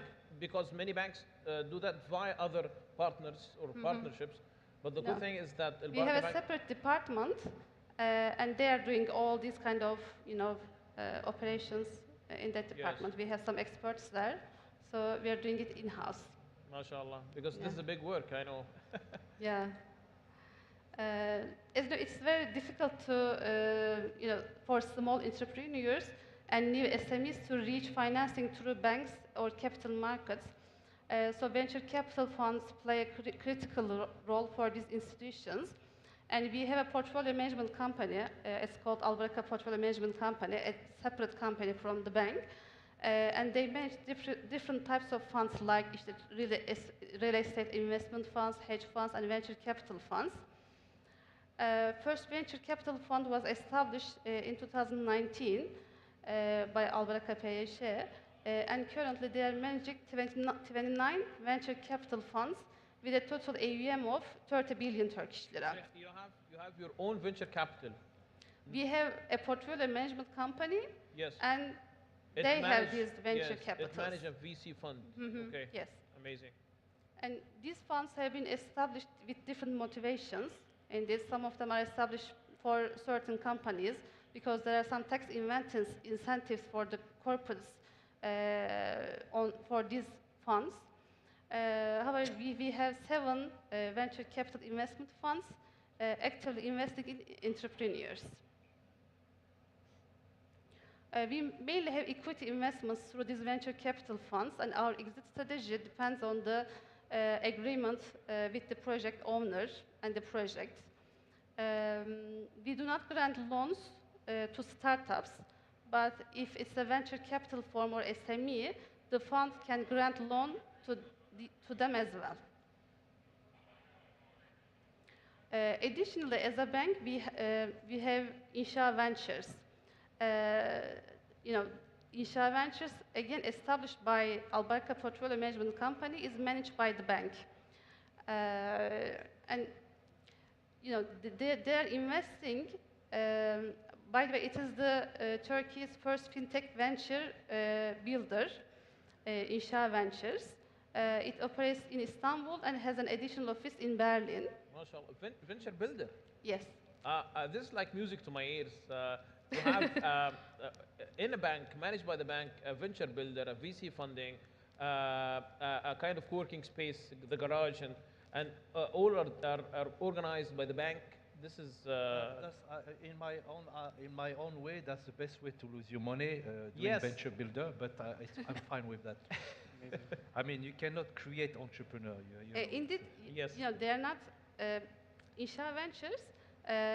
You know, they are purchasing the you know, venture startups which have a good idea, but you know, is not able to survive or you know, grow on their own. So they invest. They are mainly financial related startups. So they purchase, they grow the business, and we use these startups in our daily operations. Yes. Because of that, they're in this investing these startups. Perfect. Very comprehensive. MashaAllah. Amazing. So moving to the media industry. The media industry is full of, or I mean, it's quite difficult to maintain halal or the creative industry. Usually, you might have some content that's not 100% halal or something. So keeping this momentum and building a startup that is focused on halal media and halal content is quite difficult. So what do you think this ecosystem needs to be developed, and the creative industry ecosystem in general? All right, great. So coming from the creative side, right? Creative entertainment, creative industry, talking about halal, I think the most important is, if you go back to what Rasulullah Sallallahu Alaihi Wasallam said, right? The best of mankind is the one that creates benefit for other people. And I see media as a place of, where we're not taking it seriously enough, in my opinion, as Muslims. We see it, we're consuming a lot. We consume a lot from the Western world, but besides Al Jazeera, besides the Qataris, I don't think we're not doing enough to be creators. And I think it's important to build the ecosystem because my late father said, right, Sinan, when I was small, he said, Sinan, you are what you eat, you are what you read. But nowadays, this gen is you are what you watch. And what the kids are watching is not what we are creating. And the narrative is controlled by the other people, right, the non-Muslims. So I think it's very important for us to realize that first. In the creative ecosystem, I think starting from creators, but all the way to investors, right? We need to see this media space as not just as entertainment. We need to see it as building mindset. We need to see it as controlling the narrative. We need to see it as building a future ummah. And that's how we see it in Rural Place. Because our kids are growing up watching content which is not made for them, and with all of the agendas out there. So I think coming back to the ecosystem, first is the mindset, right? We need to make, the first is awareness. We need to make sure as many stakeholders understand that this is an important piece of the world nowadays. The second is the mindset. So the mindset coming then again, right? The Muslim investors, we were traditionally more to physical investments. Now we're moving to digital, but most of it is in fintech, is in finance. It's something which they understand. But we need to take more risks. We need to understand, and we need to create a mindset that you can invest into other types of startups. There's halal creative tech, there's edutech, right? And there's so much more which we can try to take that risk on. Then I think the third one, of course, amazing, like what Al-Baqarah Garage is doing, right? The bank. I mean, creating more incubators or funding and models where we can nurture. So in Malaysia, we're lucky we have the government's grant. So I started in the digital space where we had some funding, we were put into an incubator, and that helped us. But that was 13 years ago for me. But I think now we need to look into this space of nurturing more founders that can create huge impact using our unique skill sets as Muslims. And I think, and also looking into this niche, this huge niche, as I mentioned just now, that there's so much potential to generate impact, to generate positive impact, and to generate revenues too at the same time.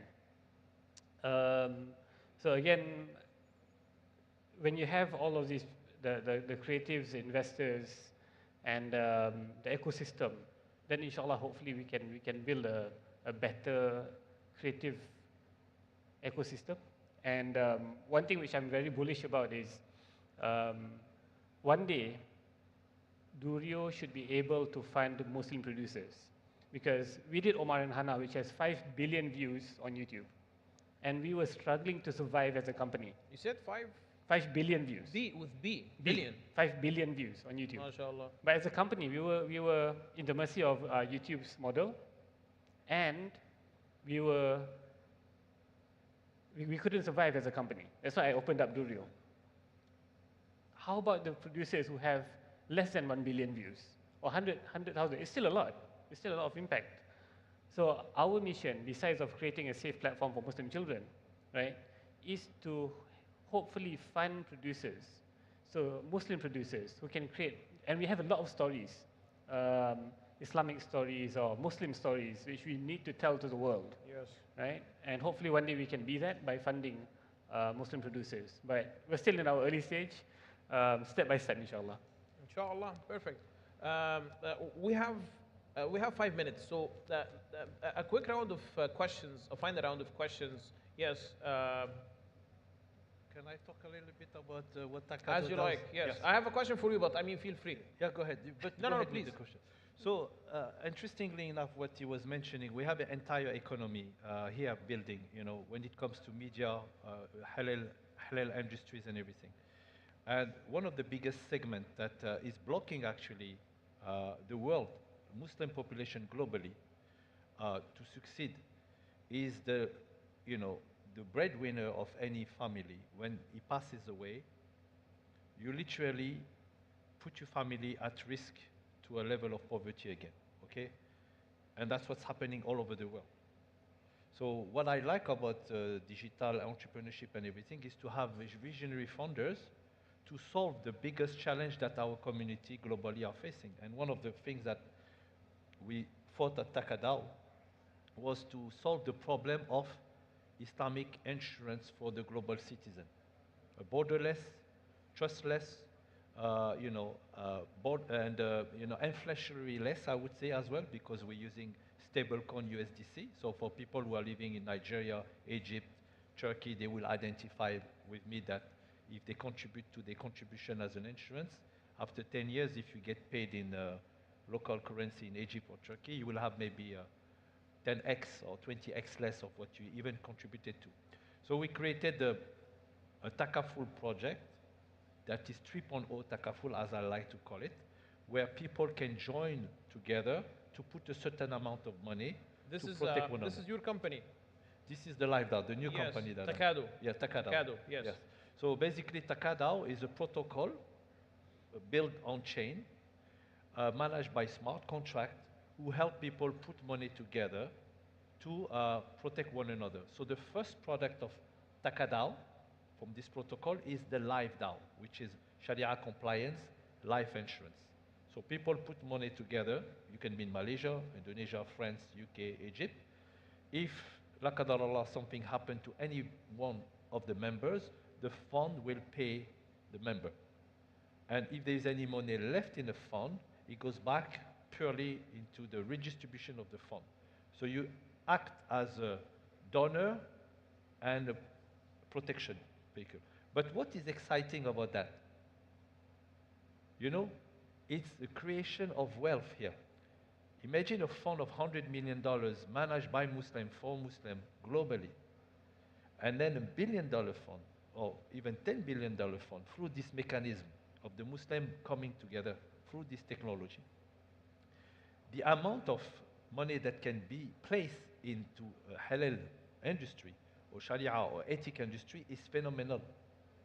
So so the fund will actually have the capability to invest in lower, medium, and high risk things. Of course, the main job of the fund is to protect and pay claim. So our journey now, we launched this first live DAO, which is available now. You can check it out. And the next product that we'll launch is a homeowner DAO, which is home protection DAO for homeowner in case of fires, water damage, and of course, inshallah, a travel DAO. Everybody has been traveling all over the world, and if you miss your flight, you lose your hotel reservation and so on and so forth. So we'll be able to also create different DAO. This is a brilliant concept because there are so many insurance companies and life insurance companies, and there is many debates about how Sharia compliant those companies are. So this is this is an amazing niche. And is it available to anyone or just people in GCC? Yes. Or so basically, the issue for Muslim when it comes to insurance, it's related to uncertainty, riba, gharar, and Yes. misir. So the reality, if you remove those three elements and you remove the profit-seeking element of it, because the reality of insurance today is they have to win and you have to lose in order for them to survive. And now with AI technology and everything, they try to pay less and less claim as possible. So what we did actually, we remove, first of all the non-Sharia compliance aspect of it, going back to a pure takaful concept. The fund is managed by the people itself, and then you have this beautiful concept where you go back to the origin of Akila and the origin of supporting one another.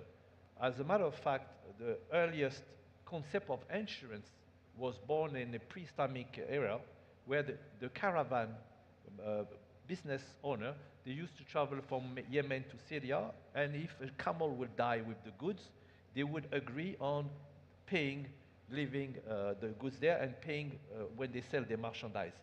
This concept has been taken by Lloyd, the shipping company, back then also in the 15th, 16th century, where they did the same concept, where people would, when the boat was going to fall and sink, they would say, no worries, we dump anybody's good, but when we arrive in London, with whatever, we will split our profit with the product. So yeah, so it's not the concept of insurance itself, it's the way it is practiced that make it haram or whatever. yes, there is an alternative for everything haram. There is a halal alternative for it. And it's available, as you mentioned.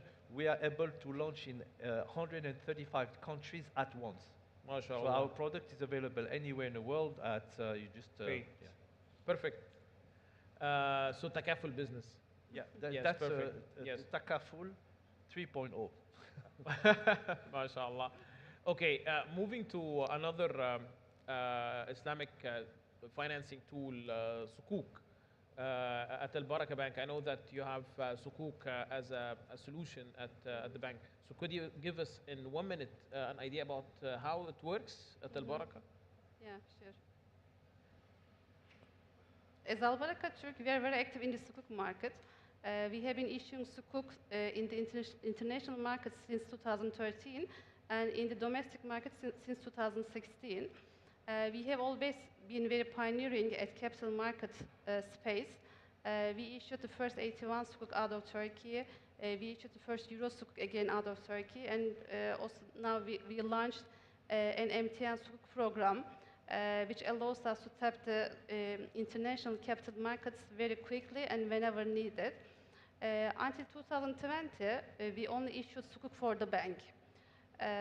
Since Sukuk was not very well-known product in Turkey, and we had limited investor base. But during this period of time, we had so many trainings for the staff, and we tried to increase the awareness on the investor side. And in 2020, we established a separate SPV to issue Sukuk for third-party companies. Now we are having Sukuk issuances for corporates and SMEs. They are willing to tap capital markets because they are able to, reach financing cheaper than the bank financing via capital markets. However, it is difficult for SMEs, for new SMEs, to tap the capital markets directly since they do not have any track record at the financial system, and capital markets authority has some requirements for the obligor of the sukuk. So as I mentioned before, we have venture capital funds, and they're willing to grant loans to SMEs, but they don't have expertise staff and enough staff to analyze all the SMEs. So as Albaraka Türk, we issue sukuk for the bank, and our venture capital fund invests in this sukuk, and we grant loans to SMEs, with the proceeds of this sukuk. So, we are playing a, role. So it's one of the forms to lend SMEs at the bank. Yes. So a small company can get, I would say, financing via sukuk as. They don't know that they are getting via sukuk because, we are normally granting loans to SMEs. We know the SMEs, we have lines for them, but our venture capital fund, they don't have any relation with these SMEs. We issue sukuk, and we say that with the proceeds of this sukuk, we will invest in SMEs, or we will give financing to SMEs. And our venture capital fund is the investor of this sukuk, and indirectly they are supporting SMEs. They are giving financing to SMEs. Yes, I got it. So wonderful. Different tools and different alternatives for companies, for SMEs through the bank, which is very interesting. So my last question in this panel to Mr. Sinan about the funding again, because funding is a main phenomena when it comes to entrepreneurs and startups. So within the creative economy, or the orange economy as the UN call it, how investors perceive or consider while investing in this industry? What is the criteria? What is their criteria? No, I think in the end of the day, in my honest opinion, there's no criteria for investors to come in, right? It's up to them. It's willing buyer, willing seller. But what I would say is, because of there's not much investments in this industry before, especially on the Muslim side world, right? You see in Hollywood, billions, but not for the Muslim side. So I think, like I mentioned in my point earlier, is we need to look at this more than just financial investments. Of course, there will be returns, inshallah. Again, we have 100 million Muslim family population to reach out. And to become a unicorn, we only need 3% of that. So it's very doable to generate income and returns for investors. But I think beyond that is also what I mentioned just now, the mindset, building the future ummah, right? Controlling the narrative and producing content, Muslim stories for not just Muslim children to enjoy, but children from all around the world to enjoy. So I think, to my point, it's about building that mindset that we need to try and invest in other things beyond the traditionals and the fintechs, but try to look into creative space, try to look into ed tech, right, inshallah. Yes. I just want to add on that. It's not necessarily that there's no, the landscape of fundraising, okay? Look, anybody in the room here, if you hear about a good deal, whatever it is, you're going to jump into the deal. That doesn't matter, if it's halal, funders, or not even the Muslim funders, but it adheres to your ethics. And you say, I want somebody who transforming AI, and I don't mind helping him out. The reality is that the West, quote unquote, has understood how to invest in multiple business. If I take any businessman now on the room here, sitting down, the only way for you to multiply your wealth, you know what it is? Is to find 100 entrepreneurs that do the work for you. Because you cannot multiply yourself, خلاص. You have an expertise in what you do, and so on and so forth. If you want to multiply your wealth, is to allocate a certain amount of your wealth and say, I'm going to invest in 100. And when I say 100, it could be like 20, but 30, 50. But you have to have a sizable amount of bet that you're going to do. And then that's how you kind of multiply your wealth, because now you have 100 people, 100 companies who are working for you. The problem is that the Muslim culture are risk averse when they are supposed to be risk taker. The non-Muslim understood that, and they are becoming wealthier and wealthier every day. And the Muslims are just waiting it to happen. So they would invest in Tabuk, in real estate, in something they can touch and everything, and that's it. I just came back from Malaysia, and they had a Halal Angel Network. Halal Angel Network. Guess what? I think we had like 10% Malay and 90% Chinese. Yeah. Okay, and you're in Malaysia. Where are the angel investors from Malaysia? Where are the entrepreneurs? And I had similar experience in So for me, Sarawak as well. and then the biggest challenge as well, I go to Singapore, same thing. I talk to the ecosystem of entrepreneur, all Chinese. Okay? And I go to the Muslim brother, I say, what are you doing? I want to become a police officer. I want to work for the government. I want to do that. It's secure, it's safe. I don't have much to do. Yes. If we have this mindset of I don't have much to do, don't expect anybody to put money into you. Yes. And that's what is a shift. So for me, I don't identify any startup as an ethnic startup. I don't want to be labeled as Islamic Sharia. Anyway, I build for the world. I build for the humanity. I build for people to use a superior class product. Then you will attract the VC, the venture capital, they will come to you. Well, yes, I 100% agree, but I mean, why not, if you have this intention to offer a Sharia-compliant kind of company or startup, and with this intention, you might get thawab as well, in addition to money. So it's an addition to... For me, that's when you buy a car, you don't say, let me see the engine. Yes. Okay, so for me, this DNA, this Sharia compliance, everything, just keep it in the engine. Build superior product that people want to use. Build and don't use those terms. Don't use those terms that are blocking you to raise capital. In this case, it's different. It's media. But even with the media, you could appeal to a more ethic value that people want to use. Then you target 7 billion instead of big niche of 2 billion. Yes. And again, Muslims are sick and tired of being targeted to sell them something. Halal, Sharia, no. Stop. Yeah, thank you very Create much. a superior product.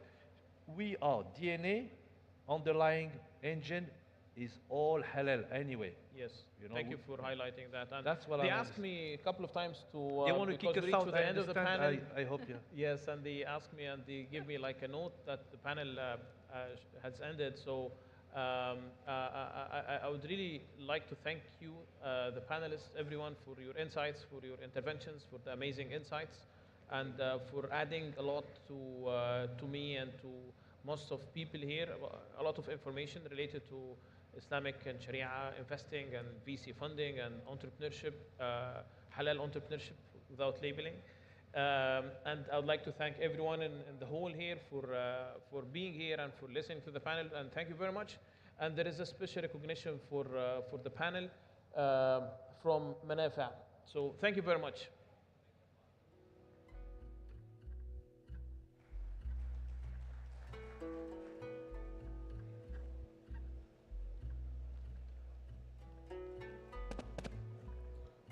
شكرا دكتور وائل الدسوقي لإدارة هذه الحوار، والشكر موصول لكل المتحدثين الكرام. أدعو الآن سعادة الأستاذ أحمد الرحبي المدير التنفيذي للعلاقات العامة والاتصال هنا على المسرح لتكريم متحدثينا الكرام.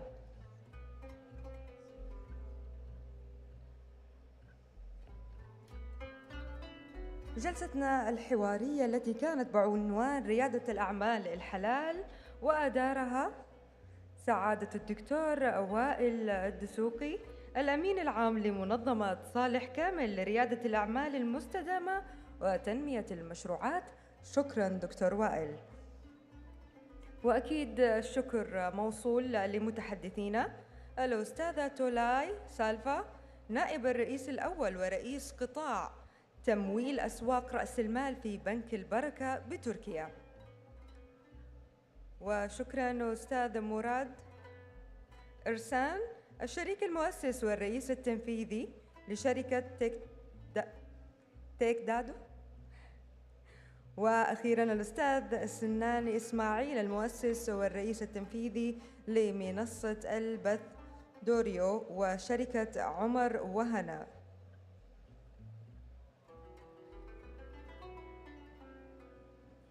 شكراً متحدثينا الكرام، شكراً مدير جلستنا الحوارية. أكيد حضورنا الكريم راح نتابع معاكم برنامجنا لمنتدى مكة للحلال في نسخته الثانية، واللي بيهدف لخلق منصة جامعة لكل صناع القرار وأصحاب الإبداع والابتكار في الصناعات والخدمات الحلال. دقائق ونستكمل برنامجنا.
نجدد ترحيبنا في كريم وكل الناس اللي موجودة معنا.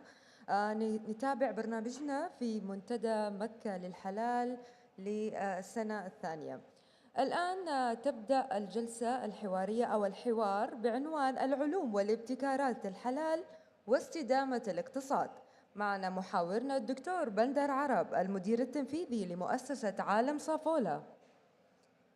يحاور الدكتور ويناي دحلان المدير المؤسس لمركز علوم الحلال بجامعة شولالانغوكور. Welcome.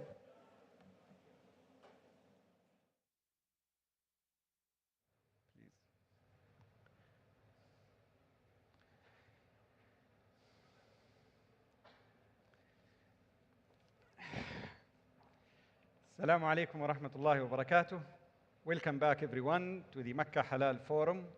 We are now moving into a special segment, an insightful interview which will delve us into the heart of economic sustainability through halal science and innovation. Today we have the honor to speak with a true pioneer in the field of halal science, Associate Professor Dr. Wini Dahlan. Dr. Dahlan is the founding director of the Halal Science Center at Chulalongkorn University, or HSCCU, a groundbreaking institution established in Thailand. HSCCU, since its establishment in 2004, been at the forefront of halal research, development, and innovation, serving as a beacon for the global halal industry. The center's mission is to advance halal science through rigorous research, education, and collaboration, ensuring that integrity and quality of halal products and services worldwide. I am sure that Dr. Dahlan's expertise and experience will provide us with a unique perspective on the critical role of halal science in shaping a sustainable and progressive future. Please join me in warmly welcoming Associate Professor Dr. Wini Dahlan. Thank you very much. Thank you. Dr. Dahlan, your center is in Thailand. Yes. What was the key factors to have a center in a non-Muslim country to successfully establish the world's first halal science institution? Yes. First of all, I would like to thank the organizing committee for giving me an opportunity to have some experiences exchange with all of you here.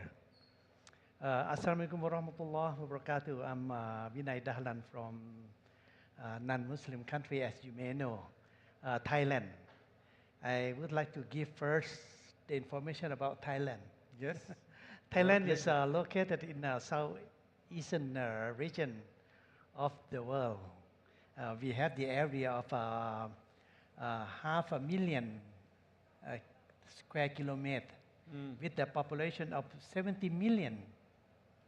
70 million is not small, it's quite big enough. But the majority of Thai people, nearly exclusively non-Muslim, Buddhists. There's only 5% of Muslims contribute there. Then the majority of Thai Muslims live in the south, near Malaysia border. The majority of the people there are Malay. They are actually Malay, but also have some Muslim distributed in other region of Thailand. In Thailand, it's rather different from other countries. We consider ourselves as Thai. We don't separate among different ethnic groups.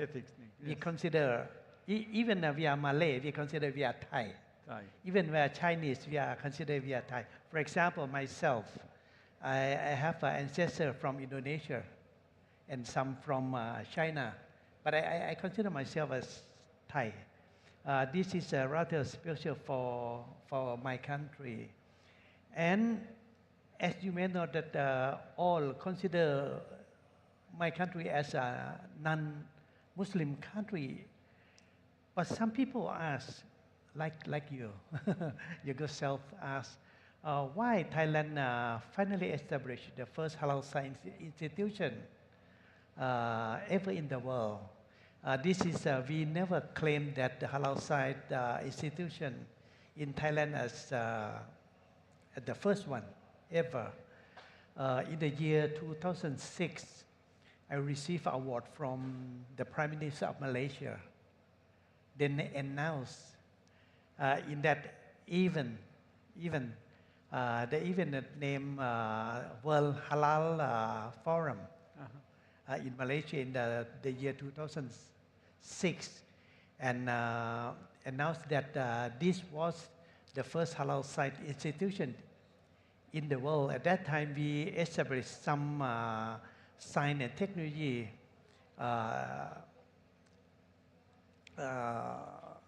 innovation for developing the halal industry. That the award that we received. Then we never claimed that we are the first one. But anyway, we finally received a question, why Thailand, as a non-Muslim country, the huge majority of the people are non-Muslim. Why we have the halal, as in, you may ask, why is there something convinced us to establish the halal science and technology in the country? I may say that because the majority of the people in Thailand are non-Muslim, and that's why finally convinced us to take care of the Muslim population in the country. Time to time, we receive some news about the haram adulteration in the product. The majority of the entrepreneurs in the country, even the big industry in Thailand, are non-Muslim. Adulteration of the haram is quite happen easily in the country, and then scare to the Muslim community. That's why they aware of the halalness of the product and come to request time to time to raise the problem. And I was the scientist. And when they have the question, they ask not about the Sharia, they ask about the scientific event. How can we prove this is not halal? This is some adulteration of haram inside. And in that year, in the year back to 30 years ago, in the year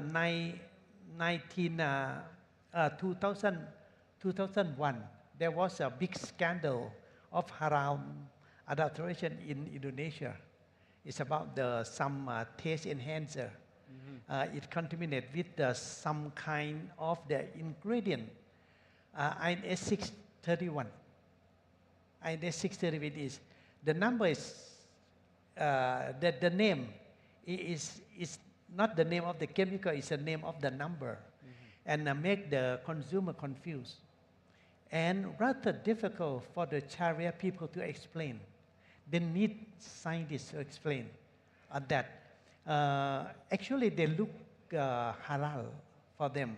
But anyway, they use some haram adulteration. For example, they use enzyme from pig to produce some haram. The industry is more and more sophisticated for the understanding of the consumer. Then they really need science and technology to explain. And at that time I was the lecturer in the university in Bangkok. Then I got the question to explain. And that initiated the Halal Science Laboratory in the Chulalongkorn University in the year 1994. Before that, 9 years before the situation of the haram in Indonesia. Before that, we had the same problem happen in Thailand, and we used science and technology, and we established the halal science laboratory in that year, 1994, until the year 2003, 9 years after, the government of Thailand had the intention to increase the export of the halal food from Thailand to Muslim countries, especially in the Middle East. They would like to add the value of the halal product from Thailand to Middle East country. You should understand that Thailand was one of the biggest food producer to the world. And then we would like that the halal food finally contribute in our export. And we are non-Muslim country. How to compete with the Muslim country? Finally, the government feel that we must use science and technology to back up the halal accreditation in Thailand. And they know that we already have the halal laboratory in the university. And finally, they have the cabinet resolution to uplift the small laboratory of myself in the Chulalongkorn University to be the Halal Science Center. And then finally we established in the year 2004 because of the problem that happened in Indonesia. You see that we learn how we can improve the product. Then this is we accumulate the knowledge from the question that I was raised from the consumer, Muslim consumer, about the adulteration of the haram in the society, that we collect the experiences from that. And finally, we established the lab and became the first halal science institution in the region. And we realized after that it's not only the region, but also in the world. Yeah. This is a good experience from that. That was an innovative way to create this center. Yes. And that drives me to the second question. How can innovation in halal science contribute to economic growth beyond the food industry? Yes. Finally, the Muslim consumer, they know more and more about the halal science technology. After that, they really understand the significance of the halal science and technology, especially for backing up the halal accreditation and certification in the country. Then we have the halal laboratory. When they think about the science and technology, they think about the laboratory process. But actually, for science and technology involved for the halalness of the product, it's not only laboratory. The laboratory is only one factor. More importantly, it's about the system. How can we provide halal production, especially in the industry? This is very important. In that year, in the year 1997, the Codex finally have the first halal standard. Now, for the CIMIC, Standard and Methodology Institute for Islamic Country, the headquarters in Istanbul, and finally they have halal standard in the year 2011. Now we already have the halal standard. The problem, the standard is just a paper. Describe how to produce. More important, how we implement the standard for practicing in the industry. And especially in Thailand, the majority of the workers are non-Muslim. How we educate the worker to understand how to implement the system in the factory, especially for the manufacturing process. Then we develop the system we call halal standardization. We establish the system we call HALQ, halal assuring and liability quality system, HAL-Q. This is the system that we developed in the country. Is separated into 4 phases. The first, to give a halal literacy to the worker. The second, to screen out the haram adulteration from all raw material. Then we have to screen out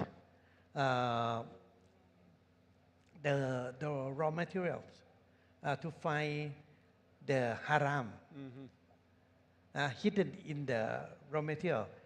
And we use the laboratory, we use the database, we use the knowledge, and we use a sort of system for identifying the haram adulteration in the raw materials.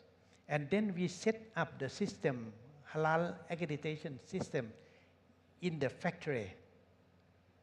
You see, we also develop the najis cleansing detergent. We develop several innovation for the industry. And we set up the system we call HAL-Q. In the factory, we spend 1 or 2 months in the factory until finally we implement the system in 1,122 food factory countrywide, covering the worker for 159,000 workers. And we collect the raw material from the industry for analysis in the laboratory in our university. We have the 2,000 square meters of the laboratory with the more than 200 scientific equipments, with 50 scientists, all Muslim. 7 of them, among them are PhD. We have some with me here. And this is the personnel that we have in our Halal Science Center. And we analyze all together 197,744 food samples. We collect all this, and finally we establish something that we call H number, halal number. This is very important. You know, in competition for the non-halal industry, we better reduce the cost for the halal analysis. To use the laboratory, very expensive. For the ISO, they don't use the laboratory, they already established the system. But for the halal, we don't have. We must have the system. And then finally, we establish the H number. The H number. This is the first ever. And finally, we receive award from the Thai government for the system that we call HAL-Q, and also for the H number database. This is the innovation that finally we received the award from the government of Thailand. This is finally we call our logo according to that. Finally, the factory already to receive the halal logo from the Islamic organization of the country. We have the Central Islamic Council of Thailand to accredit for the halal, right? And this is finally we now have more than 200,000 food products available in the country. Majority of them are export to other countries with halal sign and technically back up for our product. This is in order to increase the trust and confidence for the Muslim consumer, not only in Thailand, but for the whole country. This is considered as innovation. Exactly. The system, the product that's used in the factory, apart from the innovation that finally we have some innovation for the halal. For example, we'll give you some, we developed the product that we call the sunnah-based halal products that we use the Sunabek. For example, the product that have some habatus sauda and capsulated with prebiotic, and use something like for spread it out in the food product. And finally, we have some kind of the Sunabek product available in the country. This is we try to develop some product for marketing in our society and for exporting to other countries. This is that we consider as the halal innovation in our country that consider as a non-Muslim. You see, why some kind of concept is happen in Thailand? Because we all the time, even in the country, we feel that we are non-safe. The product available surround us, maybe it's not halal. And when we feel it's non-safe, we safe. We safe. And this is the way that we survive in the society as a non-Muslim country like Thailand. Yeah. Great. After this experience and what you went through during the last 20 years in the center, what advice would you give to non-Muslim countries aiming to develop their own halal science infrastructure? This is a very good question. We consider ourselves as the Muslim in non-Muslim country, and there's still many other countries that we consider as the same level as ours. For example, in Korea, in Japan, Taiwan, and China, and so on. When we look at the halal market, all the time we consider about the amount of the Muslim available in the society. For example, when we look at the halal economy, we consider that the halal economy contribute for the maximum 24% of the global market. But actually it's not the correct figure like that. You know, for example, never forget about the non-Muslim consume halal. From the figure that we received from England, they feel that the total Muslim population in the world are 24% of the world population, and consume only 17% because we consume less, right? But if we consider about the halal market, don't forget about the non-Muslim consume halal. Yes. Yeah, Johannes, halal is not only for Muslim, but for all, right? And 72% of the total population, their majority are non-Muslim. They consume halal. That is mean that you have to consider 17% plus 72 is 89% of the global population consume halal. This is our opportunity. Yeah. If we produce halal food, we use this figure for the global population. The consumption of the haram, for example, liquor together with the pig-containing product or pork-containing product or haram, is only 11% of the global product in the world, right? It means that the 89% of the global product can be considered as halal. And this is for the global population. Then never forget this proportion of the consumer. Then finally we have to convince to the non-Muslim even in Japan, in China, that your product, especially for Thailand, this is a good case. In Thailand, we have a halal product with the halal certification, but the majority of the product available in non-Muslim communities, not in Muslim community. In Thailand, Yes. Similarly happen also in other part of the world.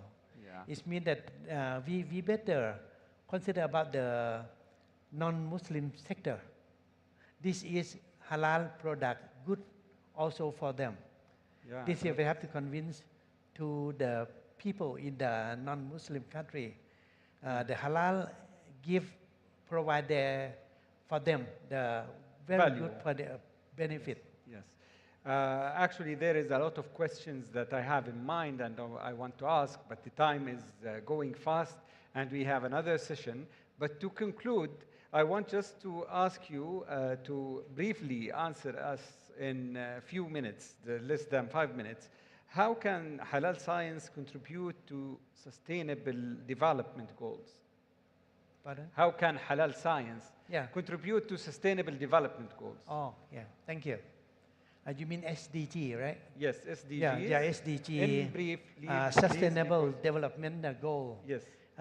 This is the objective of the United Nations try to promote for the sustainability of the, actually, not for the environment itself, also for the society. The halal, when we consider halal, all the time we said this is halal. And that we mentioned, Ya Yunas Kulumima fil Adi halalan tayyiban. We have to consider halal together with the tayyib.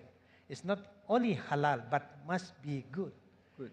Tayyib is mean good, it mean sustainable, it mean healthy, it means safe, it means everything.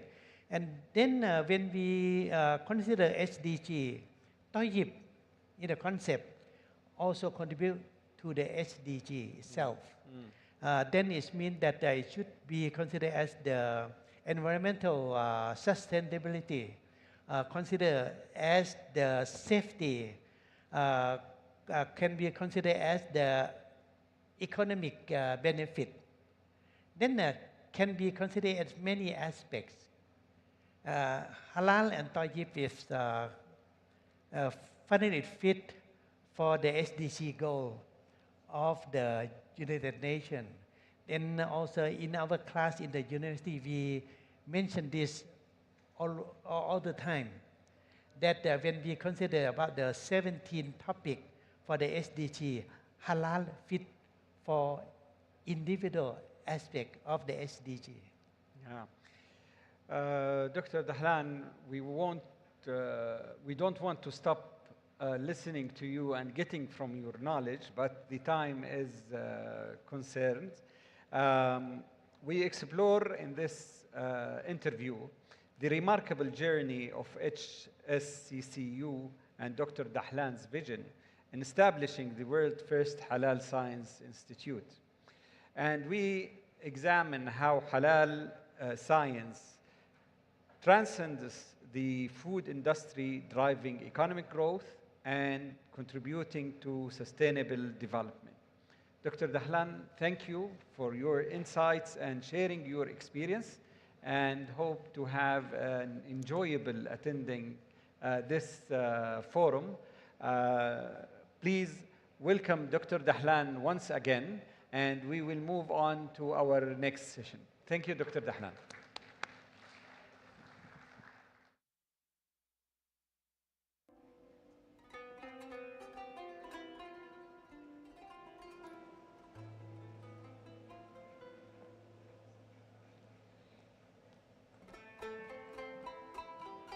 سيداتي سادتي، أدعو الأستاذ أحمد الرحبي على المسرح للتكريم،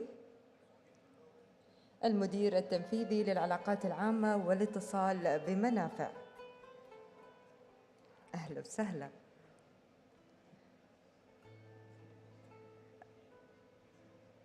الشكر موصول للدكتور بندر عرب محاورنا اليوم، المدير التنفيذي لمؤسسة عالم صافولا، وأيضا الشكر الجزيل للدكتور ويناي دحلان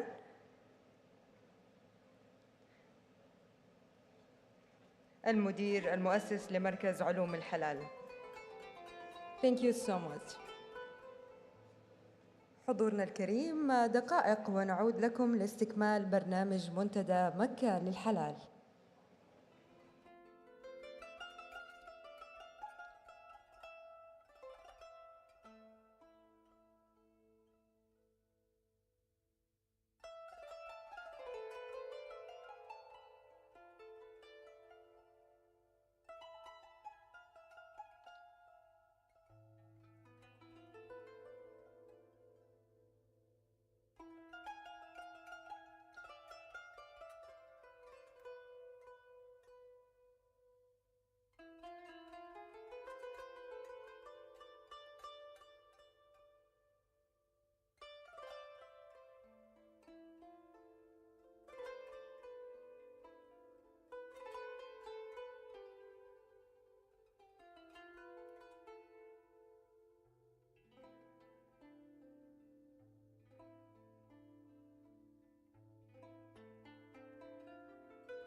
مكملين معاكم حضورنا الكريم، ونرحب بكل الحضور اللي انضم لنا قبل شوي.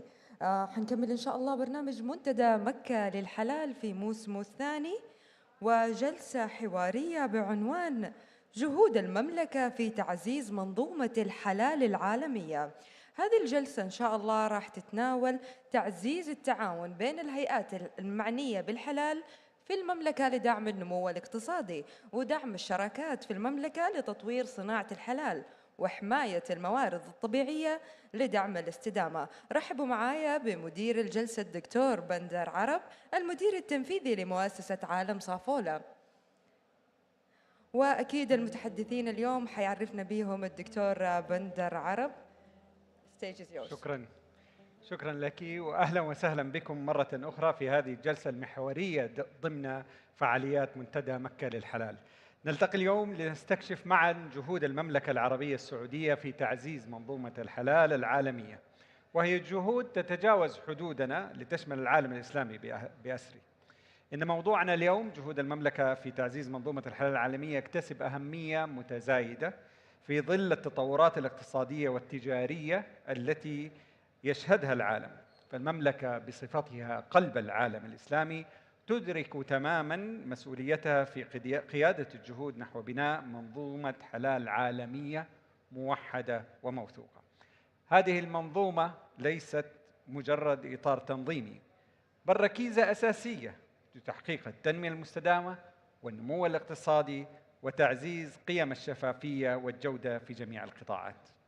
لقد خطت المملكة خطوات هامة في هذا الاتجاه تجسدت في عدة مبادرات وتحركات، منها المنظومة الوطنية لمنتجات الحلال، تأسيس شركة تطوير منتجات الحلال، إنشاء المركز السعودي للحلال، والتعاون مع المنظمات الدولية مثل منظمة التعاون الإسلامي.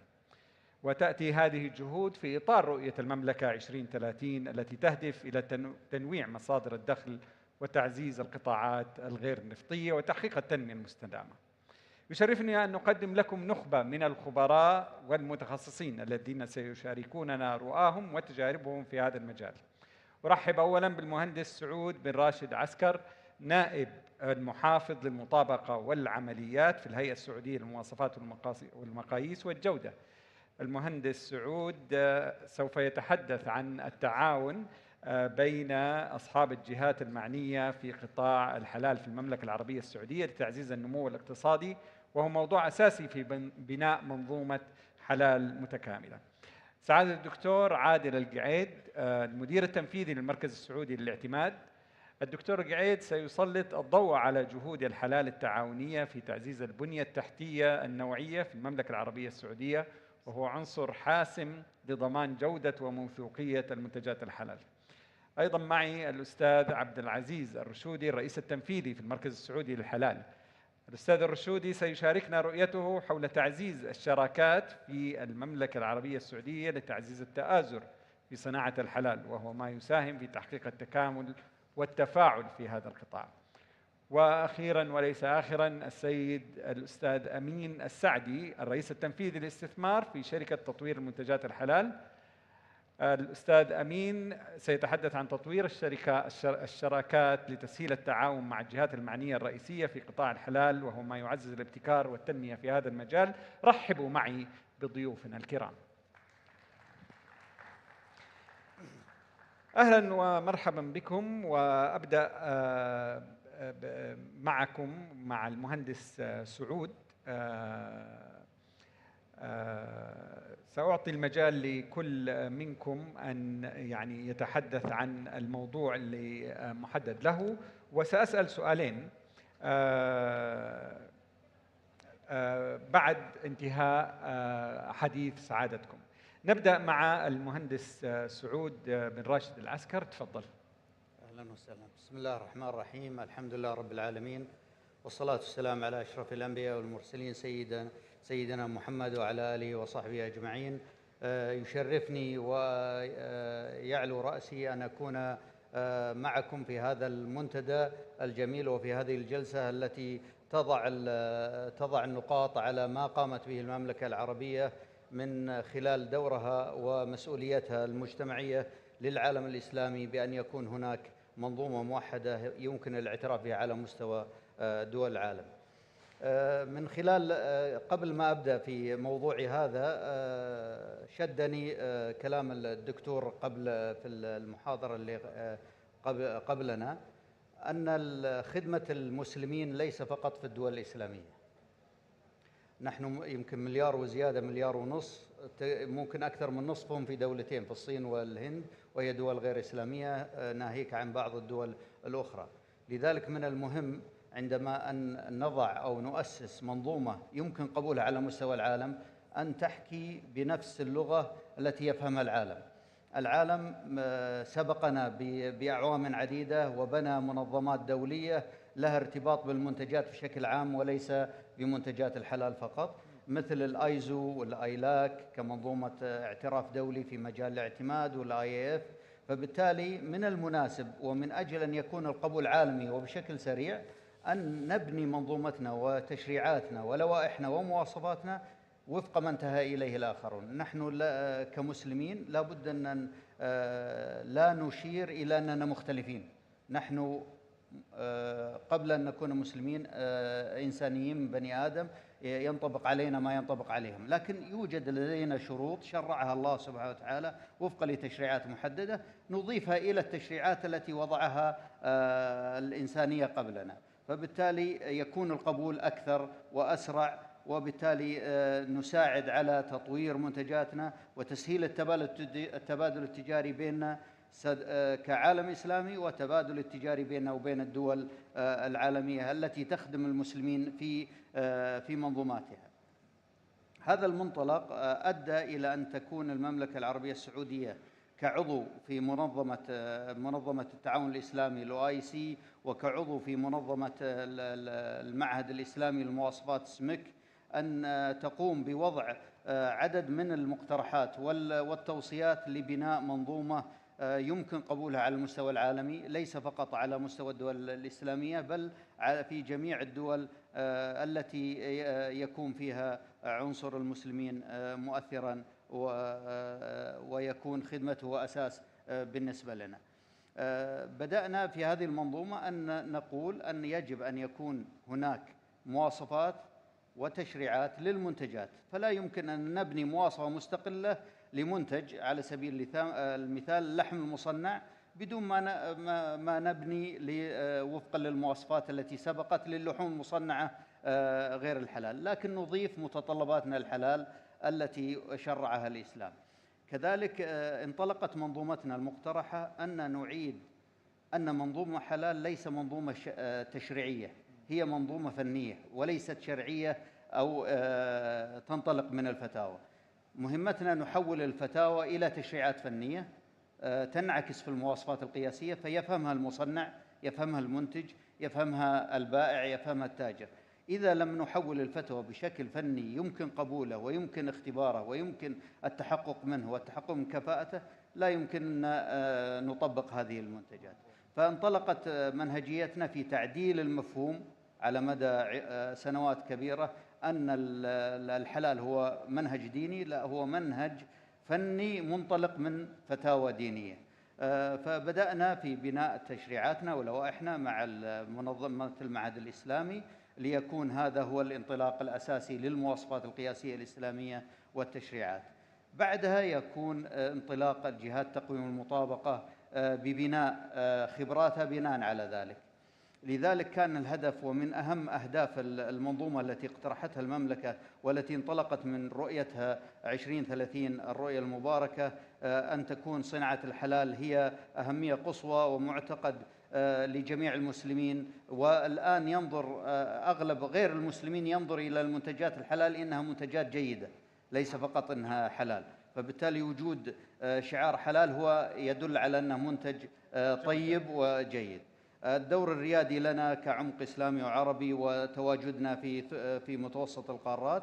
كذلك من أهم أهداف هذه المنظومة الموحدة على مستوى العالم أن نحول المفهوم الحقيقي للحلال إلى مفهوم فني، كذلك آفاق جديدة لتنويع عمليات الاعتماد والاعتراف، كذلك خلق فرص جديدة. كان من أول لما نتكلم عن حلال يجي في ذهننا الذبح الحلال، فبالتالي لا يوجد أي وظائف على مستوى العالم سواء في دول إسلامية وغير إسلامية إلا أن يكون مجرد يذبح أو يكون مفتش على الذبح، بينما المنظومة تتجاوز هذه الوظائف إلى أن يكون فني مختبر، مدير منح شهادات، مصدر شهادات، مدقق فني.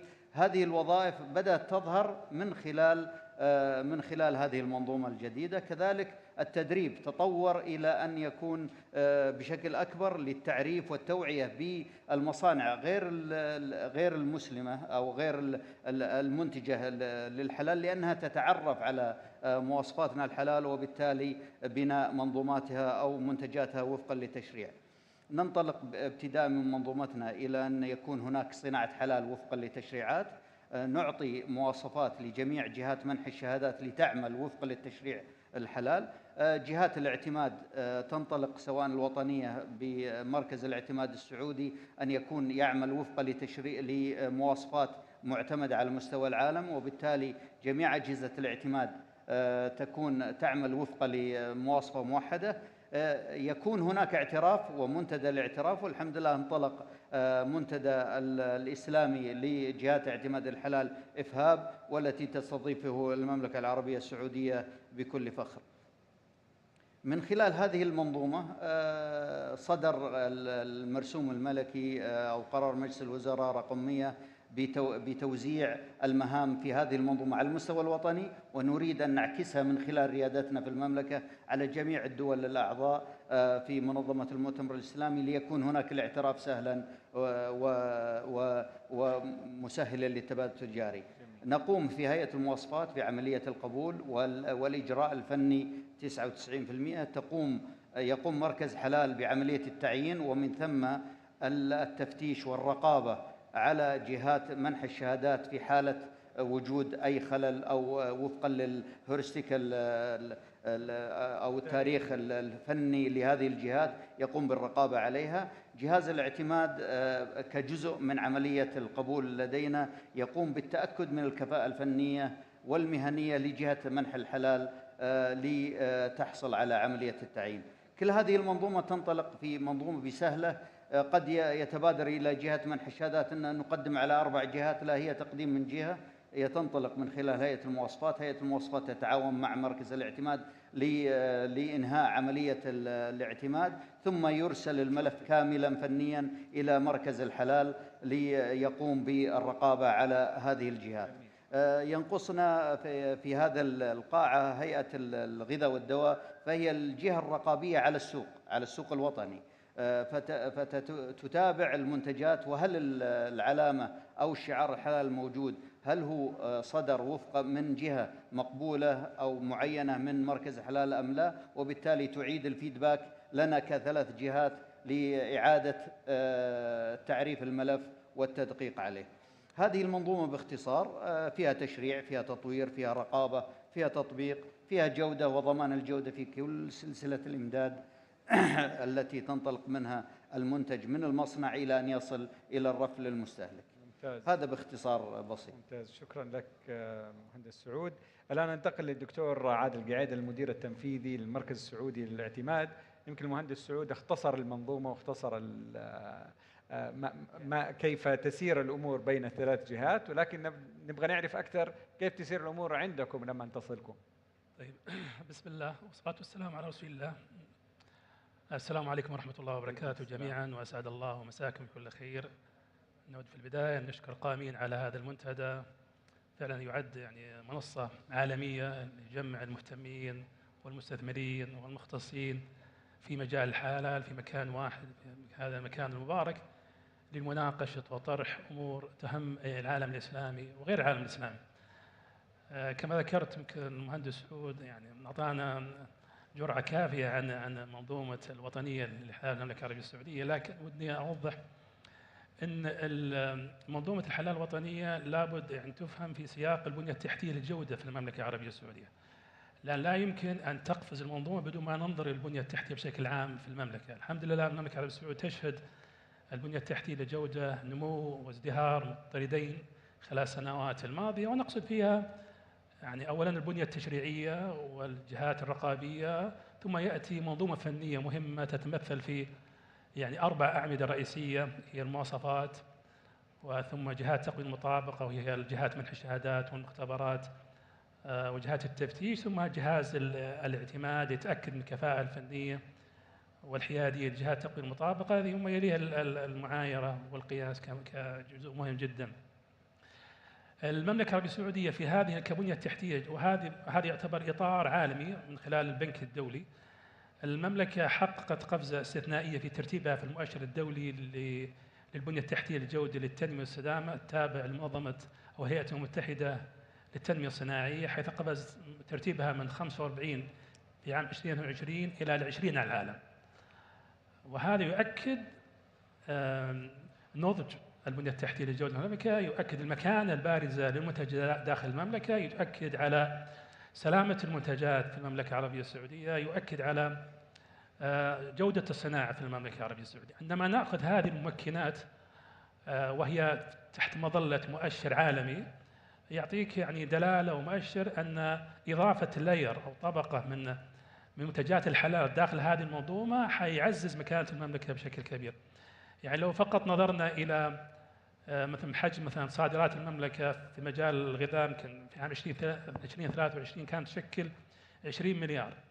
ماذا لو أضفنا بعد الحلال أو منتجات الحلال في الصناعات السعودية، خاصة عندنا يمكن 1500 مصنع في المملكة ينتج يعني إنتاج مواد غذائية، والمواد الغذائية ترى تشكل في تجارة الحلال العالمية تقريبا 30%، 65% 65% للمصرفية الإسلامية، و30 المنتجات الحلال الغذائية، 5 إلى 7% 8% هذه للمنتجات الصيدلانية وكذلك الدوائية ومنتجات يعني التجميل.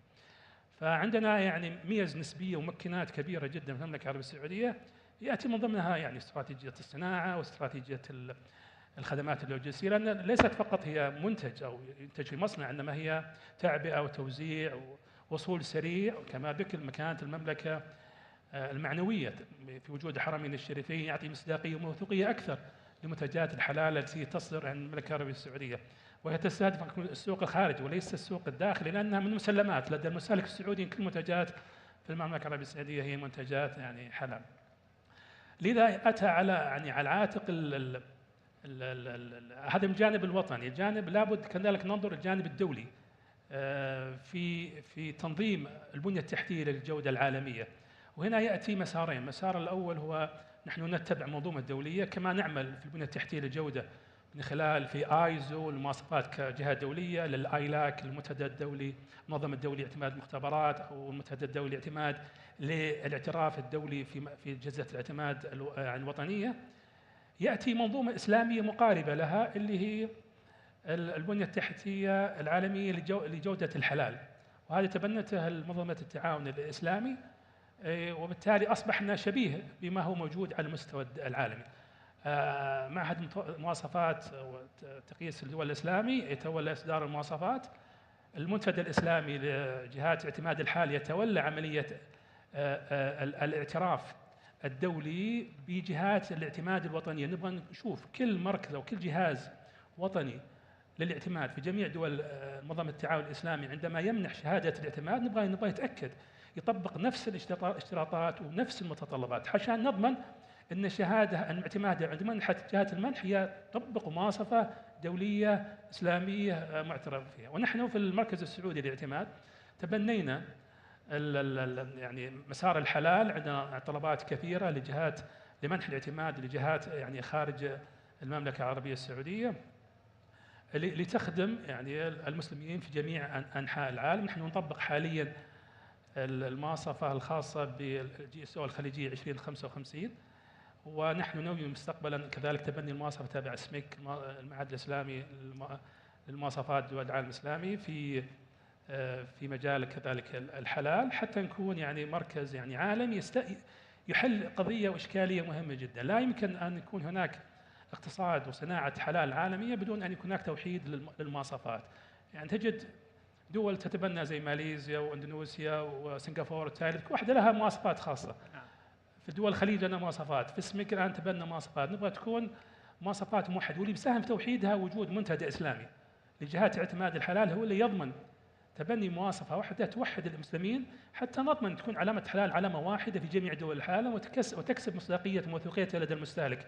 يوجد الآن مئات علامات حلال في العالم، ما ندري وين الموثوقة وين غير موثوقة. لن تتم إلا من خلال منظومة إسلامية، ونحن الآن في العالم الإسلامي من خلال منظمتين يعني منتميتين تحت منظمة التعاون الإسلامي اللي هو سميك والإفهاب، إن شاء الله حيقودون يعني هذا الملف الكبير لخدمة العالم الإسلامي وخدمة يعني صناعة الحلال في العالم الإسلامي. جميل جدا. ننتقل الآن إلى الأستاذ عبد العزيز الرشودي، الرئيس التنفيذي للمركز السعودي للحلال. برضو نبغى نسمع منك إيش دور المركز السعودي في المنظومة. طيب، يعطيك العافية دكتور بندر. بسم الله والصلاة والسلام على رسول الله. بداية I want to welcome our brothers and sisters who join us here at Mecca Halal Forum, came from all over the world. أنا بصراحة يعني أخوي مهندس سعود والدكتور يعني اختصروا وأجازوا حقيقة في الموضوع، لكن اسمح لي أنا أتكلم من تجربتي البسيطة. أنا كملت سنة في مجال الحلال، وخلال السنة هذه كان لي فرصة ولله الحمد أني أزور مجموعة من دول العالم وأطلع على تجارب الناجحة في هالمجال، ومن ضمن الدول ماليزيا اللي كانت تحتفل في عقدها الخامس في مجال الحلال، سنغافورة وإندونيسيا، ومرينا أيضا المملكة بريطانيا والإمارات ودول الخليج بشكل عام، ومملكة تايلاند اللي عندها حقيقة سوليد حلال انفراستراكشر.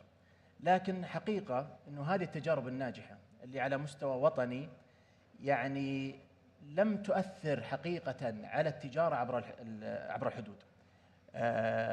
اليوم إذا أردنا أن فعلا نسهل التجارة عبر الحدود ونساعد وندعم الستيك هولدرز اللي موجودين في منظومة الحلال، يجب أن نأخذ هذه المبادرات من المستوى الوطني إلى مستوى دولي. يمكن أخوي الدكتور عادل أثار بعض المواضيع اللي تتعلق في موضوع مراكز الاعتماد.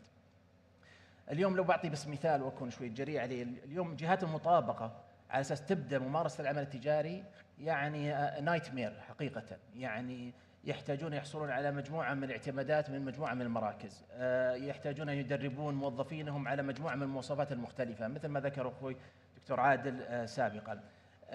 الكوست حق بداية الممارسة يعني مرتفع جدا، والمشكلة أنه اليوم جهات المطابقة هم حقيقة عماد أساسي لمنظومة الحلال، وهم اللي يقومون بإيصال رسائلنا إلى السوق. لذلك يعني المبادرات حقيقة مبادرة المملكة العربية السعودية الوطنية حقيقة في تسهيل عملية بداية ممارسة العمل التجاري، ومثل ما ذكر أخوي المهندس سعود في موضوع تسهيل عملية الكريديشن والإكسبتنس والنوتيفيكيشن، يعني تجربة إن شاء الله ناجحة ونريد حقيقة تصديرها خارج المملكة. اليوم برجع لك أخوي بندر على موضوع دور المركز السعودي للحلال، بالإضافة إلى دورنا الأساسي في حماية حدود المملكة العربية السعودية من ناحية المنتجات وضمان أنه هذه المنتجات تلتزم بالمعايير والمواصفات المتعلقة والمعتمدة في مجال الحلال. اليوم عندنا تقريبا متواجدين في أكثر من 42 دولة، مع تقريبا 85 جهة مطابقة معينة من قبل المركز يعملون حقيقة في تقديم الخدمة. لكن بالإضافة اليوم الاستراتيجية المركز السعودي للحلال المعتمدة تركز يمكن 50% من مبادراتها إلى المساهمة الدولية لتطوير منظومة الحلال العالمية.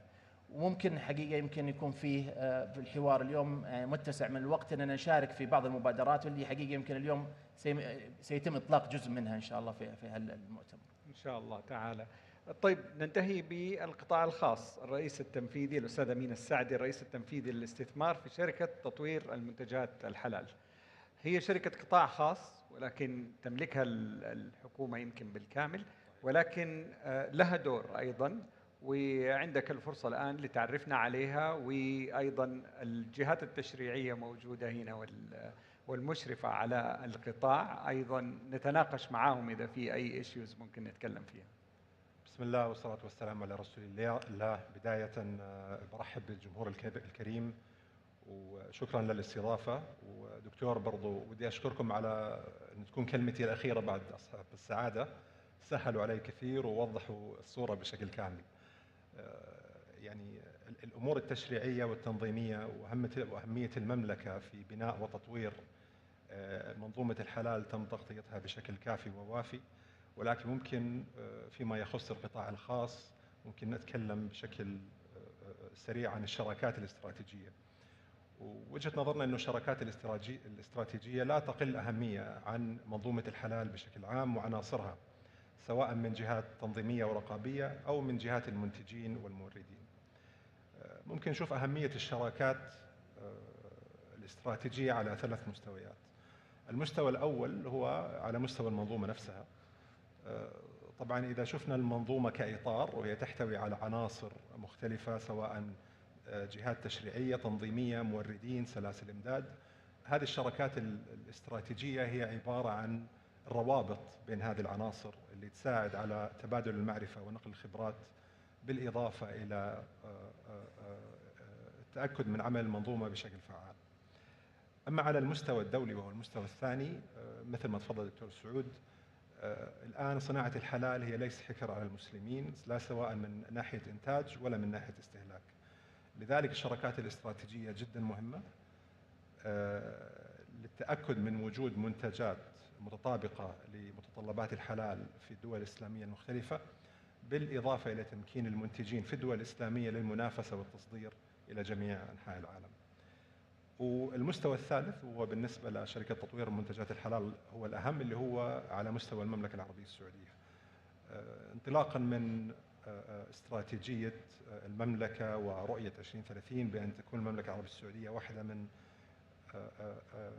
المراكز الرئيسية لإنتاج الحلال، الشراكات الاستراتيجية بين الجهات المختلفة في المملكة العربية السعودية وبين الجهات الدولية جدا مهم لتحقيق هذا الهدف. أما من ناحية شركة تطوير منتجات الحلال، فدورها في المنظومة ودورها في الشراكة الاستراتيجية هو عبارة عن نشاطين رئيسيين. النشاط الأول هو النشاط الاستثماري. شركة منتجات التطوير الحلال تقوم بالاستثمار مع المنتجين في قطاع الحلال في قطاعات عدة، سواء على المستوى الشركات المحلية أو الشركات الدولية، بهدف استقطابهم للمملكة العربية السعودية وإنشاء قدراتهم الإنتاجية في السعودية. أما بالنسبة للشق الثاني هو شق استشاري، بحيث أنه الفريق في الشركة هو يقدم الاستشارات سواء للشركات أو الموردين لمساعدتهم في التزام والتطابق في شهادات الحلال سواء في السعودية أو خارج السعودية. فهذه بشكل عام. طيب مهندس سعود، إذا سمحت لي أسألك إنه كيف يمكن للهيئة السعودية للمواصفات والمقاييس والجودة أن تساهم في تبسيط الإجراءات وتسهيل التعاون بين الجهات المعنية في قطاع الحلال؟ أنا أعتقد أن التسهيل تم بالفعل من خلال منظومتنا. أن الآن في منظومة إلكترونية نعمل مع المركز السعودي للحلال على بنائها، أن على نجحنا في هيئة المواصفات على بناء هذه المنظومة على المنتجات الاستهلاكية التي تحت اختصاصها من خلال منظومة القبول، بوابة التعيين موجودة عندنا بشكل متكامل، تتبع المنتجات من الإنتاج إلى الرف أمام المستهلك، نعرف من صنعها، من اختبرها، من دقق عليها، من أدخلها إلى المملكة العربية السعودية، من أوصلها إلى الرف كموزع. هذه المنظومة الآن نعمل مع المركز السعودي للحلال ومع بقية الإخوة في المنظومة لعكسها على مستوى المنتجات الحلال، لإمكانية التتبع من خلال جميع سلسلة الإمداد، لضمان أن ما يتم على هذا المنتج أن يكون وفقا للتشريعات. هذا هو أسهل طريقة للتسهيل. التسهيل الآخر العمل بكل جدية ونشاط مع المعهد الإسلامي للمواصفات والمقاييس سمك، من خلال توحيد المواصفات وتوحيد الإجراءات، بدلا من نحن في دول الخليج نطبق مواصفة فيها اختلاف بسيط جدا عن المواصفة الإسلامية، نحاول أن نوحدها لتكون مواصفة موحدة، فبالتالي المصنع يرتاح لتطبيق مواصفة واحدة، جهة منح الشهادات تدرب على مواصفة واحدة وتفتش على مواصفة واحدة، التاجر يعي مواصفة واحدة ويحاول يطبقها، المصنع كذلك، فبالتالي العملية تكون سهلة ومتاحة للجميع. نقطة مهمة جدا، وواحدة من التسهيلات اللي أن نحاول أن نسهلها في تغيير مفهوم الحلال. أحيانا أن نصارع، يمكن كلنا نصارع على يمكن 1% من منظومة حلال اللي هي منح الشهادات. منح الشهادات لا يتعدى 1%، ونقول نفرض على الجهات المطابقة أنها تكون مسلمة وكذا. طيب ما فكرنا في المنتج نفسه؟ خلنا نكون يعني مثال مباشر أن نفكر في الشهادة كيف تذبح البقرة، لكن من يملك البقرة؟ هي يملكها جهات أو مزارع غير مسلمة. لذلك لابد أن نعمل سويا على أن نطور المنظومة بحيث نتكامل، مثل ما قال أخي الكريم، أن يكون هناك شراكات، المنتج يفهم مواصفاتنا، يفهم تشريعاتنا، يطبقها بكل أريحية، وليس يطبقها بشكل إلزامي، يطبقها بكل أريحية، لأنها تفتح له أسواق أخرى، ليست أسواق دول إسلامية وليست أسواق مسلمين، بل تفتح له أسواق أخرى أكثر لمزيد من الثقة والتطوير. نعم، ثقة في علامة الحلال. صحيح. طيب دكتور عادل، ما هي الخطط المستقبلية لمركز تطوير للمركز لتطوير معايير الاعتماد في قطاع الحلال؟ وهنا أود التركيز على هل سيكون هناك مشاركة للقطاع الخاص، للمصنعين، للمنفذين، أو إنها حتى تنحط بمعزل عنهم؟ كما ذكرت سلفا، نحن نتكلم عن منظومة وطنية ومنظومة دولية. عادة مراكز الاعتماد تتبنى مواصفات أقرت من سواء من الايزو، من الايلاك، ولا من السميك، وبالتالي هي تعتمد عليها في عملية منح الاعتماد لجهات المنح. هناك قد تكون هناك نوع من خلينا نقول حاجة محلية، والبرايفت سكيم، ولا مخطط خاص، هذا قد يتم تبنيه في حال وجود احتياج محلي أو دولي لمجال معين، ممكن يتم العمل فيه، سواء في مجال منح الشهادات أو في المختبرات كذلك ذات علاقة، أو التفتيش. هذا يعني مجال بالنسبة لنا مطروح. وكذلك نحن نعمل في إطار يعني المنتدى الإسلامي لجهات اعتماد الحلال، وهو يعني منتدى حديث النشأة، يعني تأسس في بداية 2023، والآن ومقره المملكة العربية السعودية وترأسه المملكة العربية السعودية. وهذا حيكون له دور مفصلي وجوهري في توحيد الممارسات الدولية وانفورس يعني المواصفة يونيفرسال، خلينا نقول ستاندردز في العالم. اعتقد حيكون له خطوات يعني جاده، وحيكون له اثر واضح، قد ما يكون على مستوى المدى البسيط او المتوسط، قد يكون على المدى الطويل، لانك تبغى تخلق قناعات وتخلق نوع من كذلك الوعي باهميه هذه المواصفات.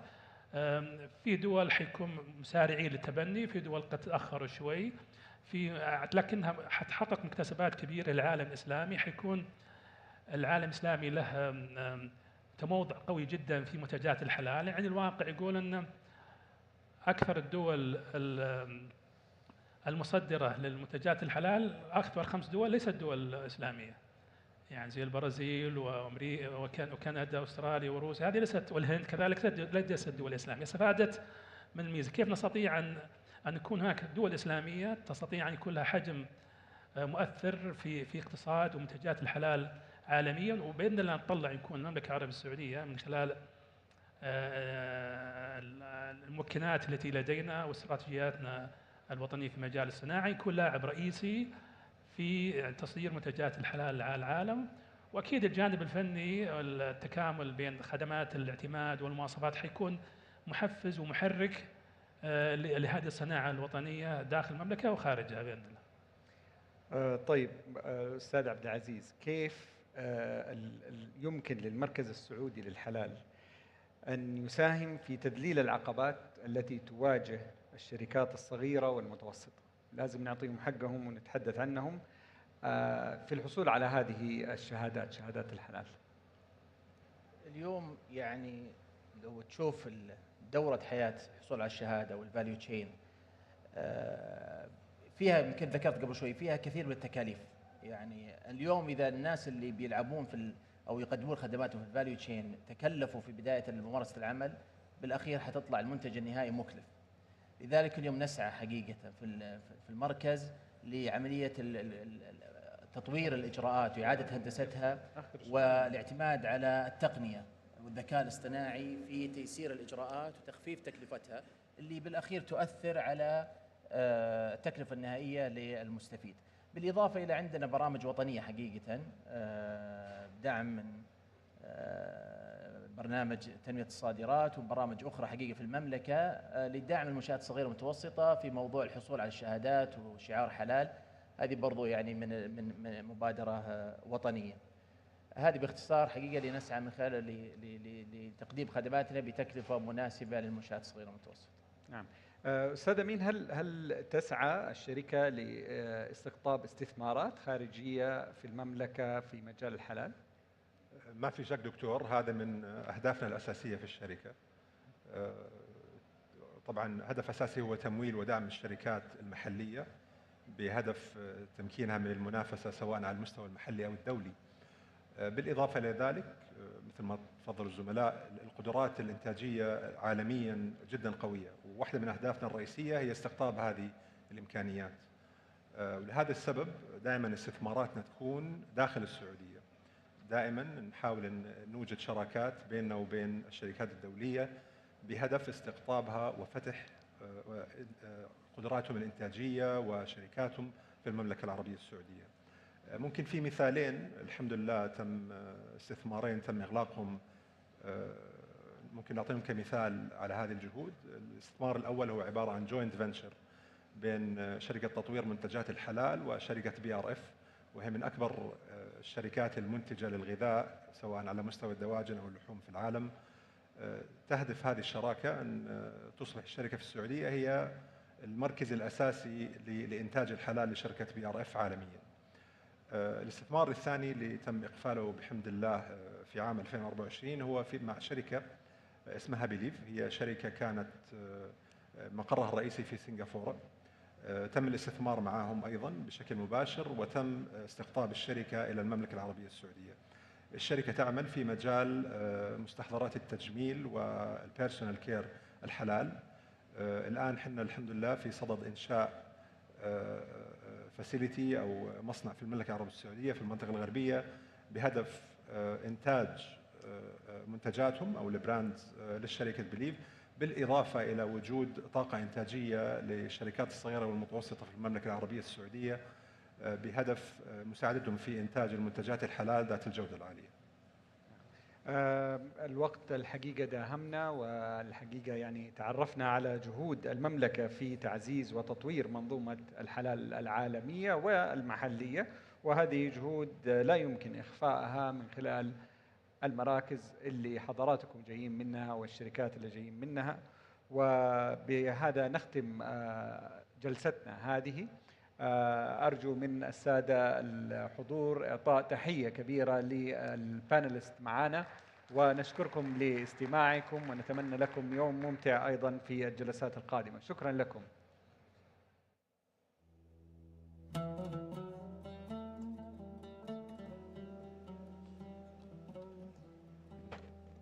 أدعو سعادة الأستاذ أحمد الرحبي على المنصة للتكريم. أهلا وسهلا أستاذ أحمد.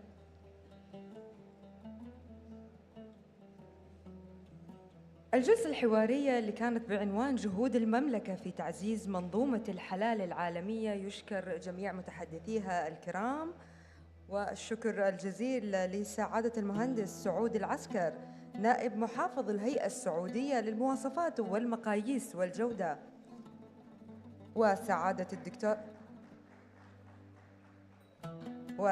الدكتور عادل القعيد المدير التنفيذي للمركز السعودي للاعتماد، وسعادة المهندس عبد العزيز الرشودي الرئيس التنفيذي للمركز السعودي لحلال، والأستاذ أمين وصفي السعدي الرئيس التنفيذي للاستثمار في شركة تطوير منتجات الحلال. وأكيد شكراً جزيلاً لمدير الجلسة الدكتور بندر عرب المدير التنفيذي لمؤسسة عالم صافولا.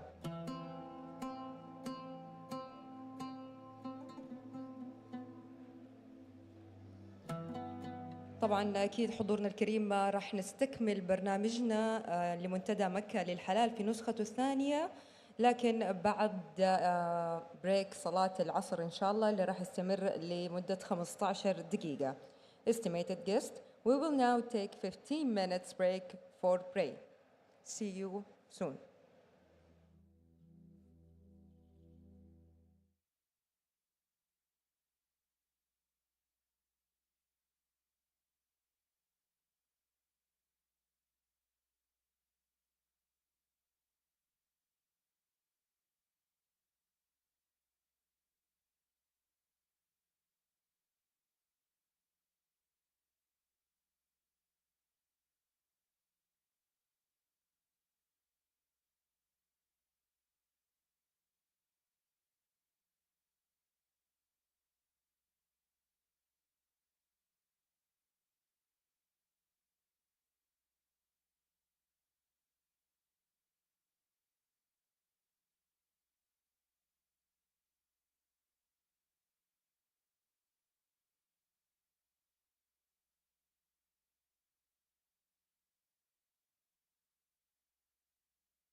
في نسخته الثانية.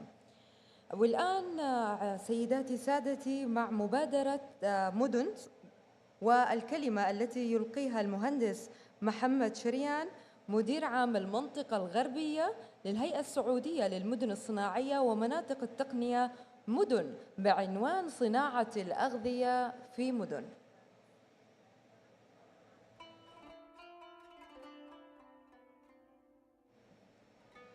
يعطيك العافية إن شاء الله. شكرا.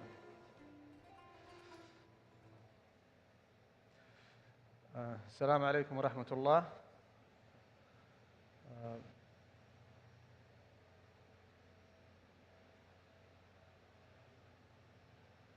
ممكن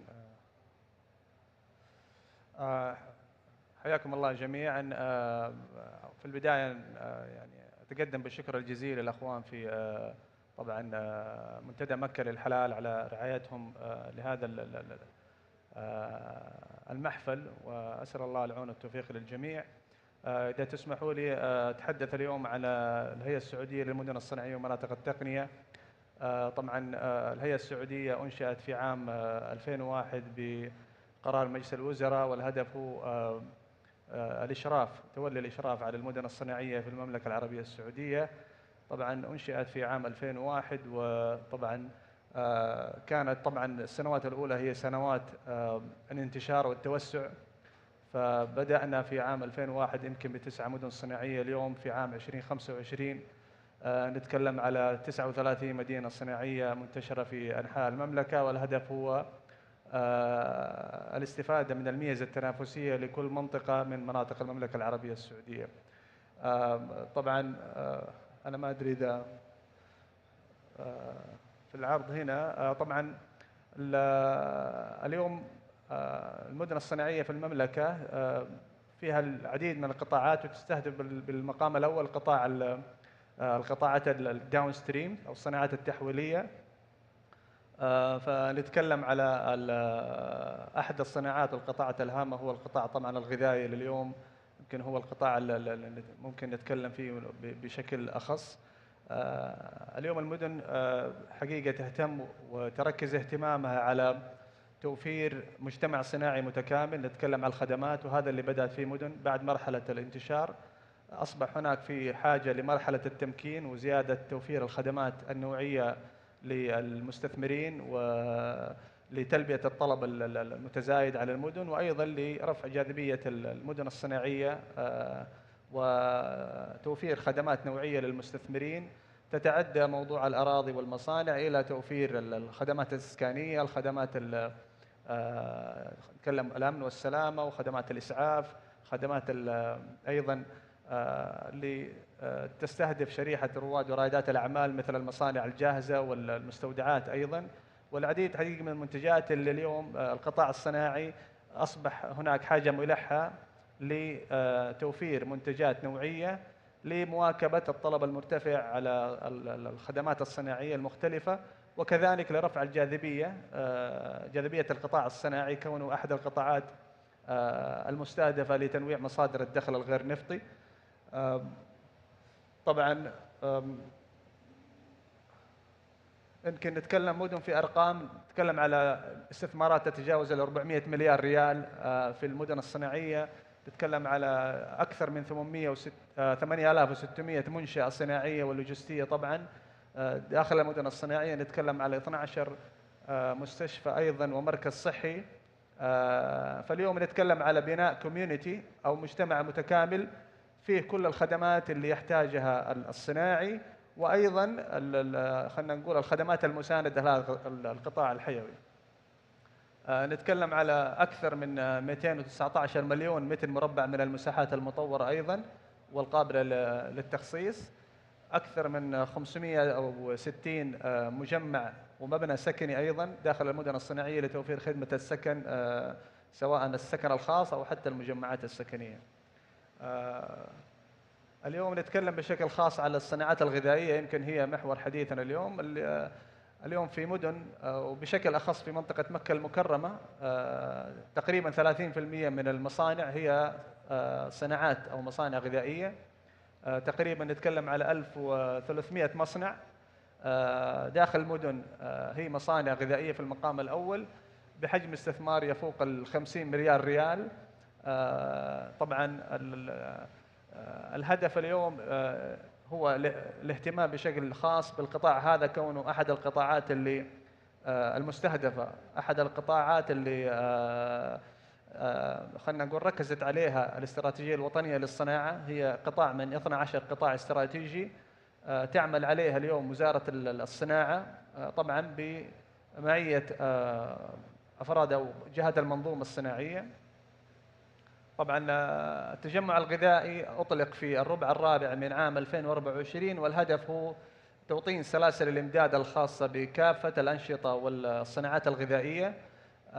طبعا الميزة التنافسية في التواجد داخل التجمع الصناعي الغذائي هو بالتأكيد في المقام الأول توطين سلاسل الإمداد، توفير منتجات نوعية في القطاع الصناعي الغذائي، وكذلك خلينا نقول تحقيق الاكتفاء الذاتي للمملكة، خصوصا بعد جائحة كورونا أصبح هناك حاجة ملحة لتوفير بعض المتطلبات الأساسية للمواطنين والمقيمين، من ضمنها طبعا الصناعات الغذائية على رأسها.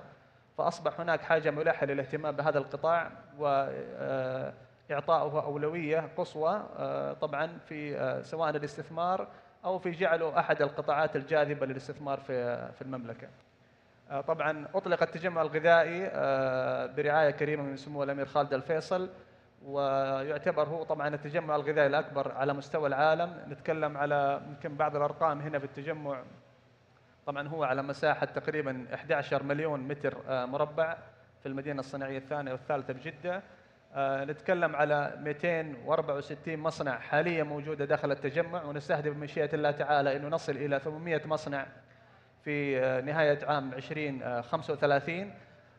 نستهدف أكثر من توليد أكثر من 36 ألف وظيفة بحلول عام 2035، وأيضا حجم استثمارات رأس مالية تفوق 20 مليار ريال بمشيئة الله تعالى. الهدف خلينا نقول الأهداف الاستراتيجية للتجمع الغذائي هو أول تحقيق الكفاءة التشغيلية، مستهدف توفير خدمات مشتركة للمصانع داخل التجمع الغذائي بحيث أنه نضمن رفع الكفاءة التشغيلية وتقليل التكاليف. نستهدف تقليل التكاليف بحوالي من 8 إلى 12% من التكاليف التشغيلية، وبالتالي طبعا زيادة الإيرادات فيما يقرب هذه النسبة. توفير الخدمات المشتركة اللي أقصد فيها اللي هو مثل المستودعات الجافة والمبردة، سواء مستودعات المواد الخام أو المستودعات السيمي برودكت أو مستودعات المواد النهائية. نتكلم أيضا على المختبرات المشتركة المتخصصة في الصناعات الغذائية، أيضا مراكز التدريب والتأهيل والتطوير في القطاع الصناعي الغذائي بشكل خاص.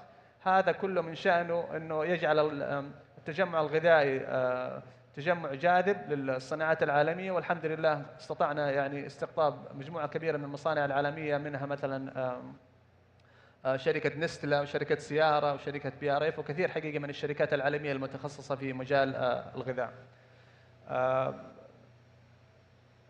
طبعا يمكن أختم بالتعاون حقيقة الاستراتيجي بين مدن وشركة تطوير منتجات الحلال. يمكن اليوم هو يمكن النقطة الارتكاز في المؤتمر اليوم حقيقة، والهدف هو توطين صناعة الحلال. صناعة الحلال يمكن لا يخفى عليكم أهميتها، وهي صناعة تستهدف في المقام الأول الدول الإسلامية والمسلمين في كافة أنحاء العالم. فاليوم الاهتمام بمنتج الحلال وإعطائه أولوية وتوفير كافة الممكنات اللي من خلالها نقدر أنه سواء نعطي مساحة للاستثمار في هذا القطاع للشركات المحلية، وكذلك جعل الاستثمار في قطاع المنتجات الحلال هو استثمار جاذب للصناعات العالمية طبعا واستقطابها داخل المملكة العربية السعودية. صناعة الحلال تتعدى موضوع الأكل والشرب، هي صناعة تستهدف أيضا الكوزمتيك، صناعة التجميلية، كل الصناعات اللي تمس الإنسان بشكل مباشر بالإمكان أنه أو طبعا كلها جزء من صناعة الحلال. وهذا اليوم اللي المبادرة بين مدن وشركة طبعا تطوير منتجات حلال تستهدفه دعم الاقتصاد الوطني وتعزيز مكانة المملكة، كذلك أيضا إطلاق تجمعات صناعية مشابهة للي تحدثنا عنه قبل قليل فيما يخص التجمع الغذائي. نتكلم على تجمعات تخص صناعة الحلال بشكل خاص. كذلك تعزيز وعي الشركات بالفرص الاستثمارية الموجودة في هذا القطاع الواعد.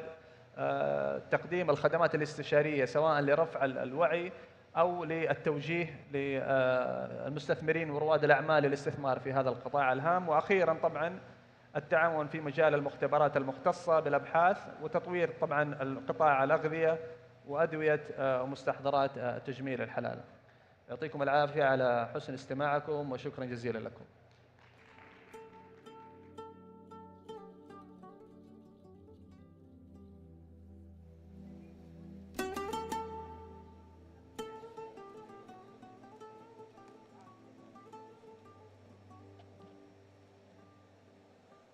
أدعو الأستاذ أحمد الرحبي مدير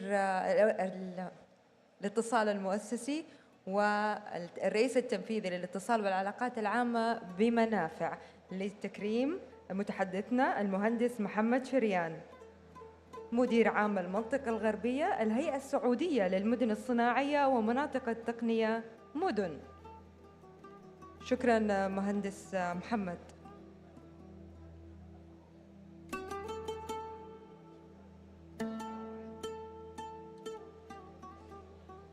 والآن حضورنا الكريم كلمة لسعادة المهندس عبد العزيز الرشودي الرئيس التنفيذي للمركز السعودي للحلال عن الإعلان عن المركز السعودي عن مبادرة إنشاء أكاديمية الحلال العالمية.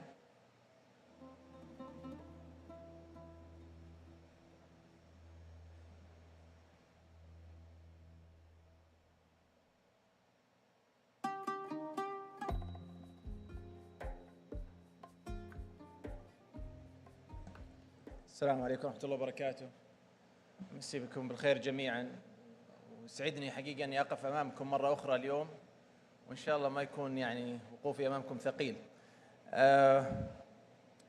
حقيقة قبل ما نتكلم على موضوع الأكاديمية، اليوم المركز السعودي للحلال ملتزم حقيقة لتطوير منظومة الحلال العالمية. ويمكن اليوم كان في لقائنا قبل قليل تكلمنا عن أن أكثر من 50% من مبادرات المركز السعودي للحلال هي هدفها المساهمة في تطوير منظومة الحلال العالمية. لذلك حنا في المركز نستند في استراتيجيتنا إلى 4 ركائز أساسية. الركيزة الأولى حقيقة هو استغلال التقنية من الذكاء الاصطناعي والبلوك تشين وغيرها من التقنيات في رفع كفاءة الإجراءات والعمليات اللي نقوم فيها في دورة حياته والفاليو تشين المتعلقة في إصدار الشهادات الحلال، وهذه ركيزة أساسية ونستثمر كثيرا في التطبيقات والأنظمة الذكية. الركيزة الثانية هو تطوير شعار عالمي للحلال يحقق فعلا ثقة المستهلك العالمي. وإذا قلنا اليوم شعار حلال لا نقصد فيه حقيقة هو مجرد ليبل، إنما هو منظومة رقمية تتيح عملية التتبع التريسابيليتي ويحقق مستويات المأمولة من الكومبلاينس. وأدعو حقيقة الجميع من هالمنبر هذا لزيارة المركز والاطلاع على مفهوم الشعار اللي اليوم نتكلم فيه. وهذا الشعار حقيقة لا يلغي الشعارات الموجودة في جميع الدول، هو شعار تكاملي يحقق من خلاله عمليات الفاليديشن والتريسابيليتي ويحتضن بقدرته أن يحتضن جميع الشعارات الموجودة والموثوقة.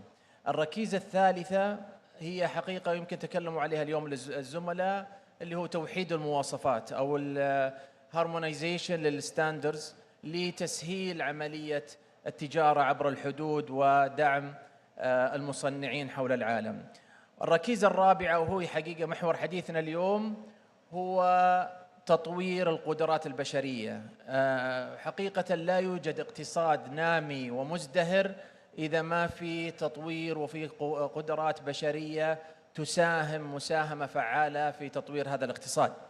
لذلك بعد الدراسات والملاحظات لمنظومات الحلال في العالم وجدنا حقيقة هناك فرصة لتطوير أكاديمية عالمية في مجال الحلال تكون مرجعاً علمياً موثوقاً لرفع قدرات وكفاءات وخلق أسواق للعاملين في مجال الحلال، أسوة حقيقة منظمات يمكن تعرفونها وتطلعون عليها مثل منظمات الجودة أو منظمات الغذائية الأخرى اللي يكون فيها فعلا منظمات تقوم بتطوير القدرات البشرية. الأكاديمية هي حقيقة ليست فقط مركز لتقديم الدورات التدريبية.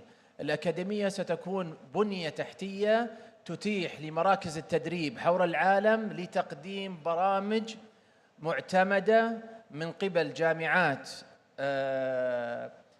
يعني عريقة حول العالم، وعلى رأسها اليوم يمكن بيكونوا معنا الجامعة الإسلامية في المدينة المنورة اللي هي تعتمد مثل هذه البرامج. أيضا خلال هذه الأكاديمية أو هذه المنظومة سنتيح حقائب تعليمية لمسارات أكاديمية مختلفة، بيكون هناك تفعيل لعملية التعليم عن بعد، بيكون هناك أيضا شهادات أكاديمية للحضور أو متخصصة مثل حلال أوديتر أو حلال أدفايزر أو حلال كونسلتنت أو حتى حلال أوبريتر اللي يعملون في المصانع وخلافه.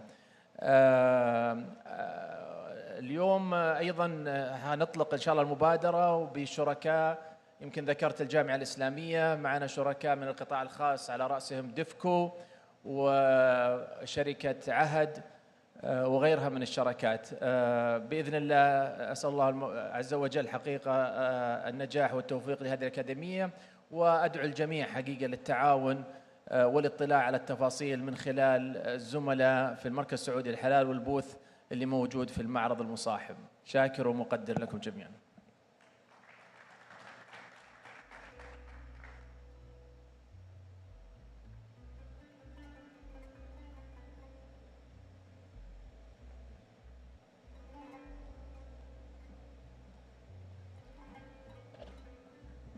شكرا سعادة المهندس عبد العزيز الرشودي، ونبارك لكم هذه الخطوة الإيجابية في عالم الصناعات الحلال. الآن سيداتي سادتي أدعو سعادة الأستاذ يوسف خلاوي الأمين العام للغرفة الإسلامية للتجارة والتنمية لإلقاء الكلمة الختامية. تفضل. بسم الله الرحمن الرحيم. السلام عليكم ورحمة الله وبركاته. في هذه الكلمة الختامية أريد أن أشكر الجميع الحقيقة على هذا الاعتناء وهذا الاهتمام البالغ بمنتدى مكة للحلال. يسعدنا كمنظمين أن نشعر أن الجميع يؤمن ويشعر أيضا أن هذا المنتدى هو ملك للجميع، كما أن مكة هي قبلتنا جميعا. نتمنى أن نتشارك جميعا أيضا في جعل منتدى مكة للحلال هي قبلتنا في موضوع الحلال. ولهذا السبب مؤسسو المنتدى اختاروا شعاره العام حيث يصنع القادة مستقبل الحلال. أريد أن أختم هذا المنتدى بالتذكير بشعاره الذي أطلقناه في هذا العام: الحلال يجب أن نعمل جميعا لكي يكون أحد محركات التنمية المستدامة. لم يتم اختيار هذا الشعار عبثا أو فقط كبعد إعلامي، لا، هذا موضوع في غاية الأهمية. اسمحوا لي لضيق الوقت أن أضرب مثلا موجزا جدا. لدينا في العالم الإسلامي أكثر من 20 دولة هي من الأقل نموا في العالم. بعض هذه الدول فيها ثروة حيوانية هائلة تتجاوز 100 مليون رأس من المواشي. ولهذا مع هذه الثروة الهائلة ومع رغبة مجموعة كبيرة من الدول في العالم العربي والإسلامي في تحقيق الأمن الغذائي، انظروا كيف يمكن أن يكون التطوير لصناعة المواشي الحية هنا لكي تتحول إلى صناعة متكاملة، كيف يمكن أن تكون رافعة حقيقية للنمو وللتنمية المستدامة في مثل هذه الدول. ولو تذكرون العام الماضي وقعنا اتفاقية بدأ العمل بها مباشرة بعد منتدى مكة للحلال الأول مع جمهورية جزر القمر، وهي إحدى أفقر الدول في العالم والأقل نمواً، لكنها التي تنتج أحد أهم وأجود أنواع الفانيليا في العالم، لتطوير آليات جديدة لتصنيع الفانيليا مع تجنب استخدام الكحول الإيثيلي في تصنيعها. هذا ما نريد وهذا ما نؤمن به ونتمنى أن يركز عليه الجميع. فهذا الشعار هو هدف مقصود، أن يتحول الحلال في ضمن هذا التحول الضخم إلى وسيلة ورافعة حقيقية لتحقيق التنمية المستدامة، خصوصاً للدول الأقل نمواً في العالم. أختم كما أعلنا العام الماضي الحمد لله إطلاقنا لمنتدى أذربيجان للحلال، والذي تم إطلاقه العام الماضي بنجاح كبير لأول مرة في جمهورية أذربيجان.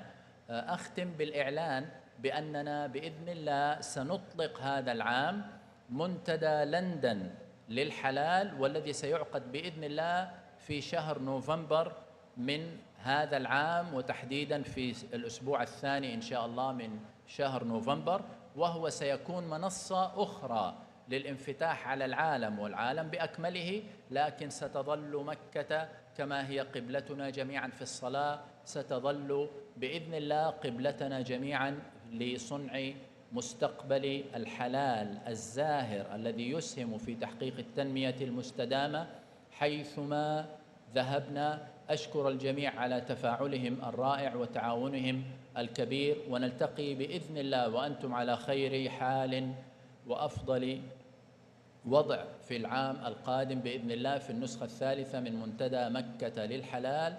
والسلام عليكم ورحمة الله وبركاته.